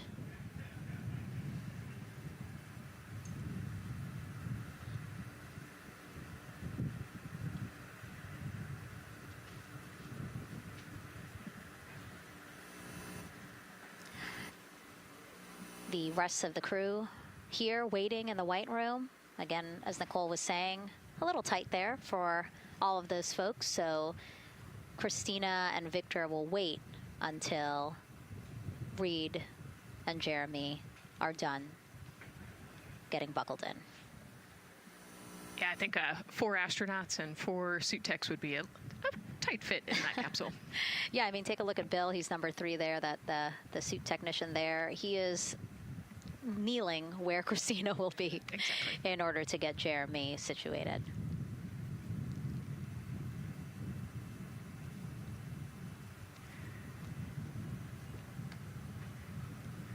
OTC asked, commander's ready for comm checks. OTC copies, commander. NTD, MIFCO 212, comm check. NTD, have you loud and clear here as well. I'll catch FTS on 194, thank you. Commander, OTC, Orion to Earth 1. OTC, CDR has you loud and clear. Good comm, welcome, sir. And there you have it, a successful comm check with Commander Reid Wiseman.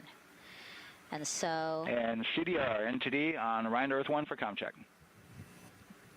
This is Gary Bush, I got you loud and clear, And good to have you on board. Good luck today.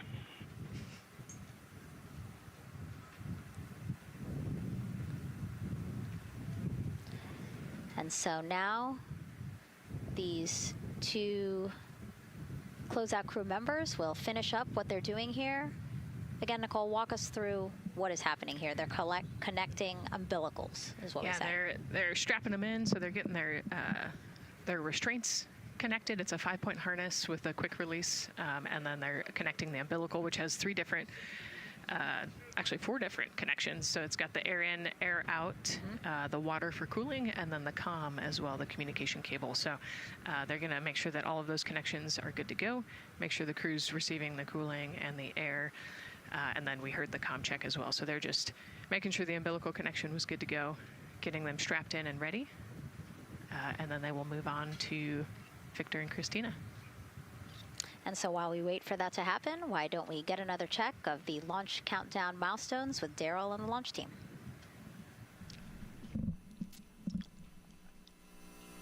All right, welcome back into the firing room 1 here, where some of the launch team is having some pizza that was brought by the administrator. That was nice of Administrator Jared Isaacman to bring that by for the launch team to enjoy. We're L-minus 3 hours and 44 minutes and counting as you can see the crew ingressing into the spacecraft. There are a number of things that are happening on the timeline. Of course, the closeout crew, they liken themselves to like an F1 pit crew, working quickly, methodically, carefully, as they go through their procedures to get the astronauts ingressed. Overall, there's a little bit of timeline pressure, right? There's only a certain amount of time as you see the astronauts going into Orion, only a certain amount of time that they can spend on their backs. They will be there for a few hours, right? So we're sitting at 2:40 p.m. Eastern time, and the window opens at 6:24 p.m. Eastern time and runs until 8:24 p.m. Eastern time. So 4 or 5 hours or more on their backs, and then they'll hopefully lift off for a launch. So of course the crew is mindful at the time. They don't want to slip into the window if they don't have to, and so they're keeping a tight lock on the margin, the amount of time that they're working there. And there's a heart from Christina Koch. Great to see that as she gets ready to get into the Orion spacecraft, one that they named Integrity. It certainly fits this crew from what I've observed. Now, right now, the rocket's tanks, they're in what's called replenish mode. So another factor for this closeout crew is, and the crew themselves, this is a fully tanked, almost ready to go rocket. It's got all the propellant it needs to go to the moon. It's just a matter of getting the astronauts in, getting them configured, and getting all the systems, the high energy systems, bringing them all online in order to launch this rocket. As they sit there, there is propellant boil off that's happening. All tanks are at 100%, but the propellant, which is liquid oxygen and liquid hydrogen, those two propellants are minus 423 for hydrogen and minus 297 for the liquid oxygen. They are boiling right now. They've been boiling the entire time when they've been in the tank. And that is vented out, as you can see. When we look to a wider shot of the rocket, you can see the venting and the little wisp of clouds that are coming out from the top of the rocket in the middle part of the rocket. And that is because just like you boil water on your stove, those propellants are boiling. Of course, their boiling point is much lower than water, and so it doesn't take much for them to boil. But just as if you were to leave your pot of water on the stove and just leave it there, what would happen? Well, it would completely boil off, and all the water would be gone. Basically turned into water vapor inside your house. Well, it's the same case here. So we are continually replenishing the rocket with propellant, liquid hydrogen and oxygen, running from those propellant lines that you see there going into the rocket. So that continues to go well. Overall look from the launch team here, this has been a very smooth countdown so far. The cryo tanking went exceptionally well. And the launch team is really in a good mood right now. Cautiously optimistic, understanding that with a system this complex, you can have something unexpected happen. But to this point, the firing room is really encouraged by what they've seen so far, and are especially excited to see these astronauts getting inside the spacecraft. L- 3 hours and 40 minutes and counting until we open up that window for launch. For now, we'll send it back to Megan and Nicole. Thank you, Daryl. And, you know, he mentioned that the crew decided to name Orion Integrity, and it was not something they came to easily. You know, they really wanted to put in a lot of thought, and what they came down to is integrity is a value that NASA embodies, and also individually they felt like integrity is something that speaks powerfully to them. Yeah, and I think the other part of integrity, you know, it just represents the humility and the professionalism behind the entire team that built this rocket and got us here today. And so it's a fitting name for this capsule. Yeah, like I said, I think the crew said it took them a little bit to decide on what they wanted, but I think they made the perfect choice. I agree. And so as the countdown to launch continues, we are reminded that this is an agency-wide effort to make today's launch attempt possible. We invited people across our NASA family to wish our crew a safe journey. Go Team Artemis! Go Team Artemis! 3, 2, 1, blast off! Have a great flight. Godspeed. We'll get you around the moon and home. If I had a message for the crew, be safe, to have fun, to remember that we're all down here rooting for them. I want to wish my friend and former student, Victor Glover, and the entire Artemis team best wishes and a successful flight. Have fun. Take some really cool pictures. Can't wait to see you when you get back. From the Earth to Sky team, connecting NASA science to public lands, go Artemis. We will see you in the Pacific, and you can count on us being there. Greetings from NASA Langley's historic gantry facility, where Neil learned to land on the moon and Orion learned how to swim. We are with you all the way to splashdown. Let's go fly from the Orion Human Engineering team. Woo! Like a full moon, your future is bright. Have a safe journey from the multimedia team in Cleveland, Ohio. We hope to see you guys back safely in San Diego, maybe singing some karaoke. Yeah, right, maybe. He knows exactly what he wants to do. After he's like, yep, karaoke. I love that people submitted videos. You know, this is something that we actually asked as part of the broadcast. We were like, you know what, I think it'll be really fun. And the overwhelming amount of people who wanted to record something for the crew was really heartwarming. Yeah, you know, this is the first time in over half a century that we're sending people back to the moon, and everybody is excited about it. You know, kindergarten to congressmen and all over the world, everyone is ready for today and excited to see this launch. And so here we are again, still inside Orion with the closeout team, putting some final touches on, it looks like Victor's configuration there. Again, making sure that his harness is set and that he's connected to cooling, he's connected to communications, and he's connected to any other umbilicals that he needs to be connected to for Orion. Again, we are sharing so much information with you, and we hope you find it educational and fun. But we do know you guys still have some questions, so why don't we take another one now? Tell us what the moon is like! So cute. That wasn't a question. That was a demand. Nicole, you tell her what the moon is like. Oh, man, that was so cute. Oh, man, the moon is really cool, right? So it's a lot of like gray and white and kind of shades of gray. It is something that doesn't have wind or rain or rivers or an atmosphere. And so we like to say Christina said it earlier, it's the witness plate to the universe. And, you know, it has all these impact craters because it's not protected. Things hit it all the time. Meteoroids, asteroids, all sorts of things hit the moon and create these impact craters. That's part of what we want to go and look at and learn about on the moon. It can tell us a lot about the age of the universe and the age of the moon. You know, it's 4.5 billion years old, and we can learn a lot from just looking at the regolith or the dirt that is on the moon. Well, thank you for that question, and thank you for that answer. She was cuter, Nicole. I agree. And then earlier today, we wanted to ask you, what do you want to know about living in Orion? And we told you to pick between what the crew eats, how they sleep, how they fly the vehicle, and how free time is spent. And the winner, most of you wanted to know how to fly the vehicle. And we are going to be doing that. Yes, we are. You know, that's a great question, and actually part of what we're going to go do. So the rocket is fairly automated, right?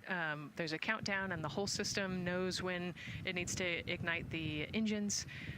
But we are going to do some manual piloting throughout this mission. Once they launch and they separate from the ICPS, they're actually going to do a rendezvous and proximity operations demonstration. So what does that mean? They're going to take that portion of the rocket and they're going to try to fly closely to it. And so they will actually take manual control of the Orion spacecraft and try to get nice and close to the other portion of the rocket that had just separated. And so you can see actually a little bit in the view that you have right now. So for Reid, the left-hand person, his right hand, there's a kind of a joystick, if you will, on the right side, and then on the left side there's something similar. And so they've got, you know, translational and rotational hand controllers in order to command the rocket in different axes. Yeah, it's really exciting. I mean, Victor said it himself, like one thing that he's really looking forward to is piloting Orion manually. So we'll get to see that during our continuous coverage. Again, we are covering this entire mission. We started with tanking, and we will go all the way through splashdown, so you will see what Nicole was just talking about, that proximity ops demonstration, where the crew will pilot Orion manually. And so, speaking of their 10-day mission, why don't we take a closer look at the crew's home away from home for the next 10 days. Here's Megan Carter again from the KSC Visitor Complex. All right, thanks, Megan. Yeah, it's getting real out there, so I am going to bring you back to the moon board so I can show you just a few things about the Orion. Obviously, it is going to be very compact, sitting up there on top of the SLS rocket. Very compact, like I mentioned, over 355,000 pieces. So let me show you a couple key components, starting with these three fairing panels right there. When the rocket blasts off, obviously it is going to get very fast. It's going to get on Orion Earth 1 for windy, and so we have these three fairing panels in place to help protect our astronauts. I am also going to take you into a little bit closer look and talk about the LAS, or the Launch Abort System. This is the one piece that is going to be in place to protect the astronauts should something happen to go wrong in the first few minutes of launch. They can actually hit those abort motors, and these can activate within milliseconds, basically faster than you can even blink, and that is going to pull the crew and the crew capsule away from any danger. Now, obviously, we hope that those are not needed, and if that is the case, then about 3.5 minutes into flight, the LAS and those fairing panels will actually activate and jettison away. They'll fall away from the rocket, because at that point, the crew can actually abort the spacecraft safely by themselves. Now, we've talked a lot about the crew capsule right here. This is where they are going to spend the duration of their flight. We're going to talk a lot more about that one in just a little bit, but for now, let me jump down here to the service module. This is the one, we're going to think of this as the powerhouse for the spacecraft. It's pretty much going to provide them with almost everything that they need for the entire mission. Temperature control, removing the carbon dioxide, providing them with oxygen, so much more. You can also do course corrections and things like that. So, super quick breakdown, but as you can see, all of these components together are going to make the spacecraft one that is built not just to fly, but to protect, sustain, and bring those astronauts home. All right, lots more to come, but let's see where we are with the crew. Back over to you, Megan. Hey, thanks so much, Megan. A lot of useful information there, and we did want to point out that you did hear over the PLT NTD on Orion Earth 1 for comm check. NTD PLT, I have you loud and clear on OE1. And I have you the same. Welcome aboard. And so, again, we are now hearing mission audio loops, specifically the Orion to Earth 1 loop, the communication channel for the crew. Successful comm checks by both Victor and Christina. CDR, OTC Orion Earth 1. CDR. Yes, sir. Configure ARS to shoot mode per EPROC 10.1.1. Crew ingress and vehicle pre-launch config. Step 1. 10.1.1 crew ingress and vehicle pre-launch config. Step 1. Going in work now. And so see, now we are privy to some of the countdown procedures that the team is asking for the crew to do. Yeah, so they're going to work through some of these procedures and finish the ingress portion, as you heard in that procedure. So this is where the crew is going to start building their nest, if you will, running some procedures, getting the capsule ready for humans to be on board.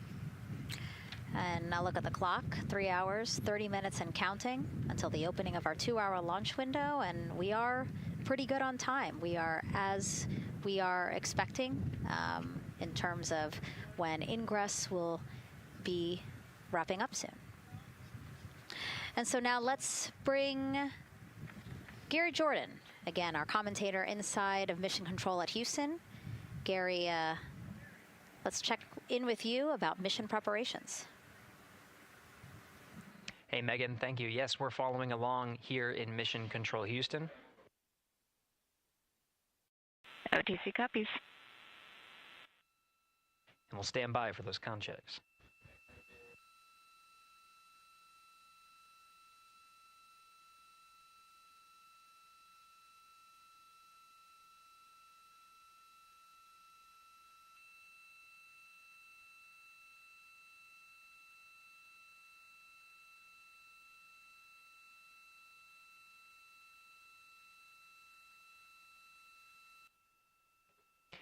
And again, we're waiting for those comm checks.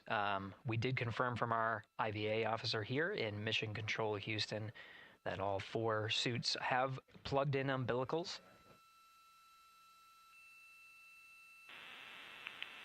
And CDR, NTD. Go ahead, NTD. Yeah, Reid, we're ready to proceed with the voice checks if you and everyone else is.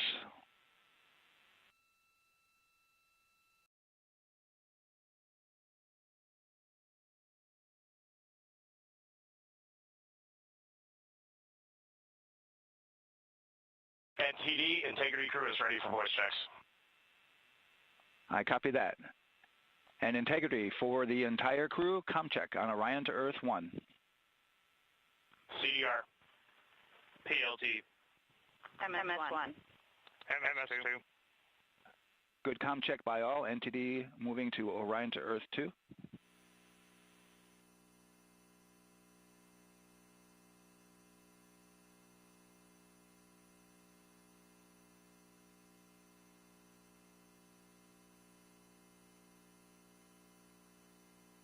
CDR.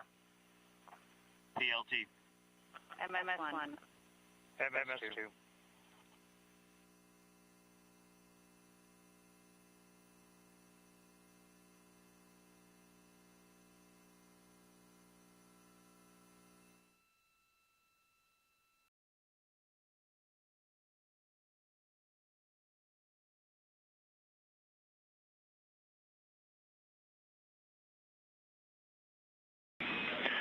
Integrity Houston on Orion to Earth 1. Voice check for the entire crew. CDR. PLT. MS1. MS2.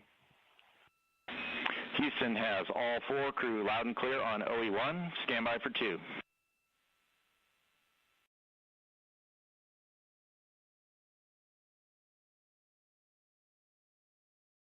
Your initial word was broken.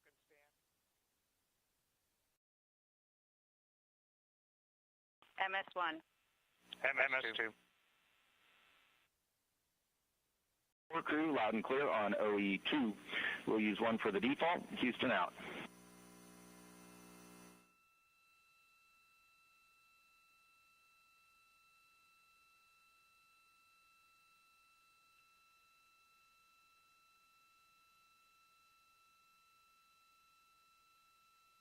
And CDR, NTD?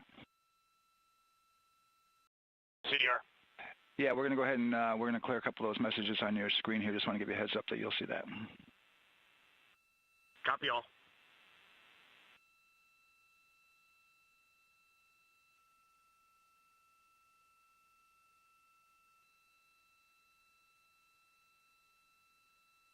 CDR, OTC, Orion, Earth 1.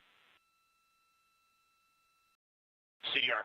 Yes, sir. Perform crew suit leak checks per 10.1.1. Crew ingress and vehicle pre-launch config steps 2 through 4. Annunciation of LCC O-ARS-001 will occur. 10.1.1 crew ingress and vehicle pre-launch config steps 2 through 4. Going in work now.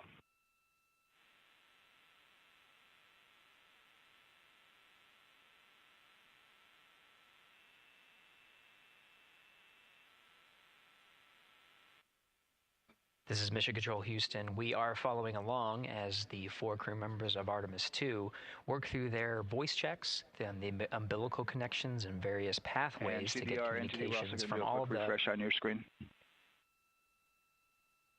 CDR. Yes, sir. We're going to look to do a quick refresh on your screen if you guys are okay with that. Okay, firm, just let us know when we can continue in 10.1.1. We'll go hands off.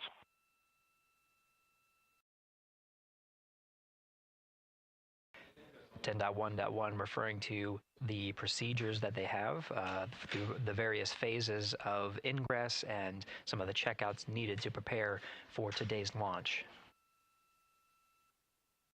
Here in Mission Control Houston, the IVA or Intravehicular Activity Officer will be confirming the leak check status and watching as the suits pressurize to once again confirm that the suits are in a good configuration ahead of launch. Of course, for the teams here in Houston, launch is just the beginning. The first flight day is jam-packed with activities. Shortly after main engine cutoff, Integrity will enter into a coast phase while still attached to the Interim Cryogenic Propulsion Stage, or ICPS, and prepare to deploy the solar arrays. With power being generated, Integrity prepares... Go ahead, MTD. With that refresh, and you got to go to proceed with your 10.1.1. Picking up 10.1.1, step 2.3 through 4.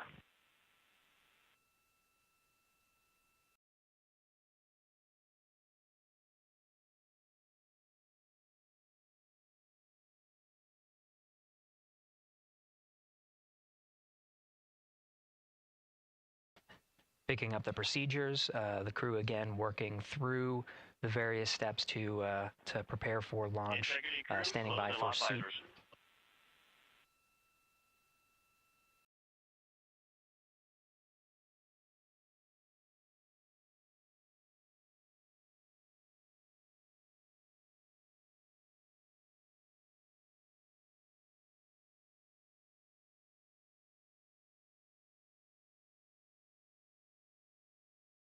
This is Mission Control Houston. With visors closed, the pressurization tests can commence. We'll stand by for word of a good leak check on all 4 of the crew member suits for the Artemis II mission.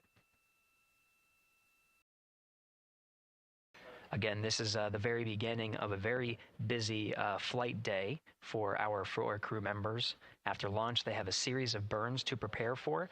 The first major burn being the perigee raise maneuver that allows them to continue in low Earth orbit, and the next being the apogee raise burn that puts them in a high Earth orbit. This is an orbit that takes them around the Earth for nearly a day, 23.5 hours to be precise, and allows the teams, including the astronauts and the flight control teams, to check out critical systems ahead of committing to the next day's translunar injection. But before they even call it a day, Integrity will separate from the ICPS, and the crew will command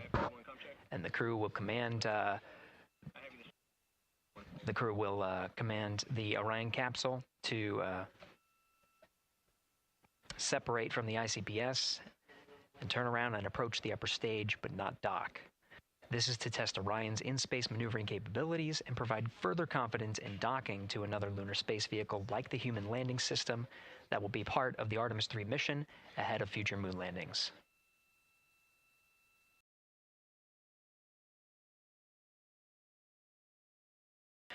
These are just a few of the highlights of the very first of 10 flight days as we await for confirmation of good leak checks inside the capsule integrity.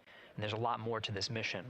A reminder that this is, of course, a test flight. The purpose here is to demonstrate procedures, systems, and life inside Orion on a mission around the moon for the first time, and give further confidence in the capabilities that are charting a return to the lunar surface.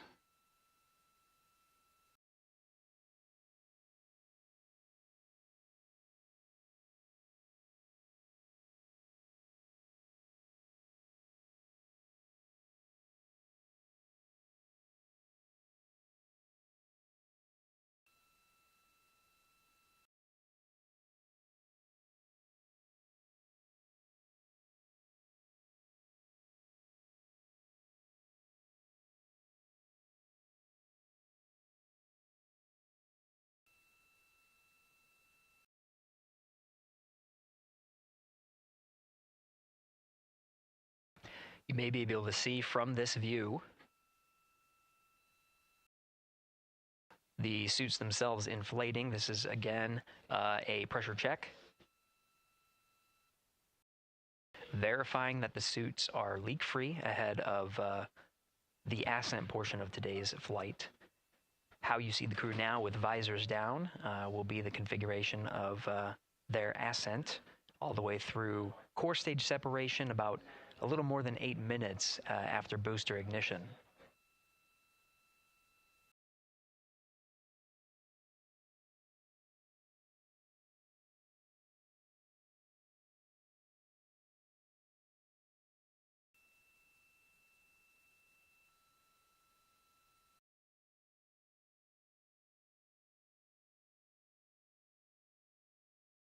All right, here in Mission Control Houston, we are continuing to follow along, standing by for confirmation of good leak checks. In the meantime, there are no showstoppers here in Mission Control Houston, and we continue to monitor the countdown to launch. Megan, we'll send it back to you over at the Space Coast.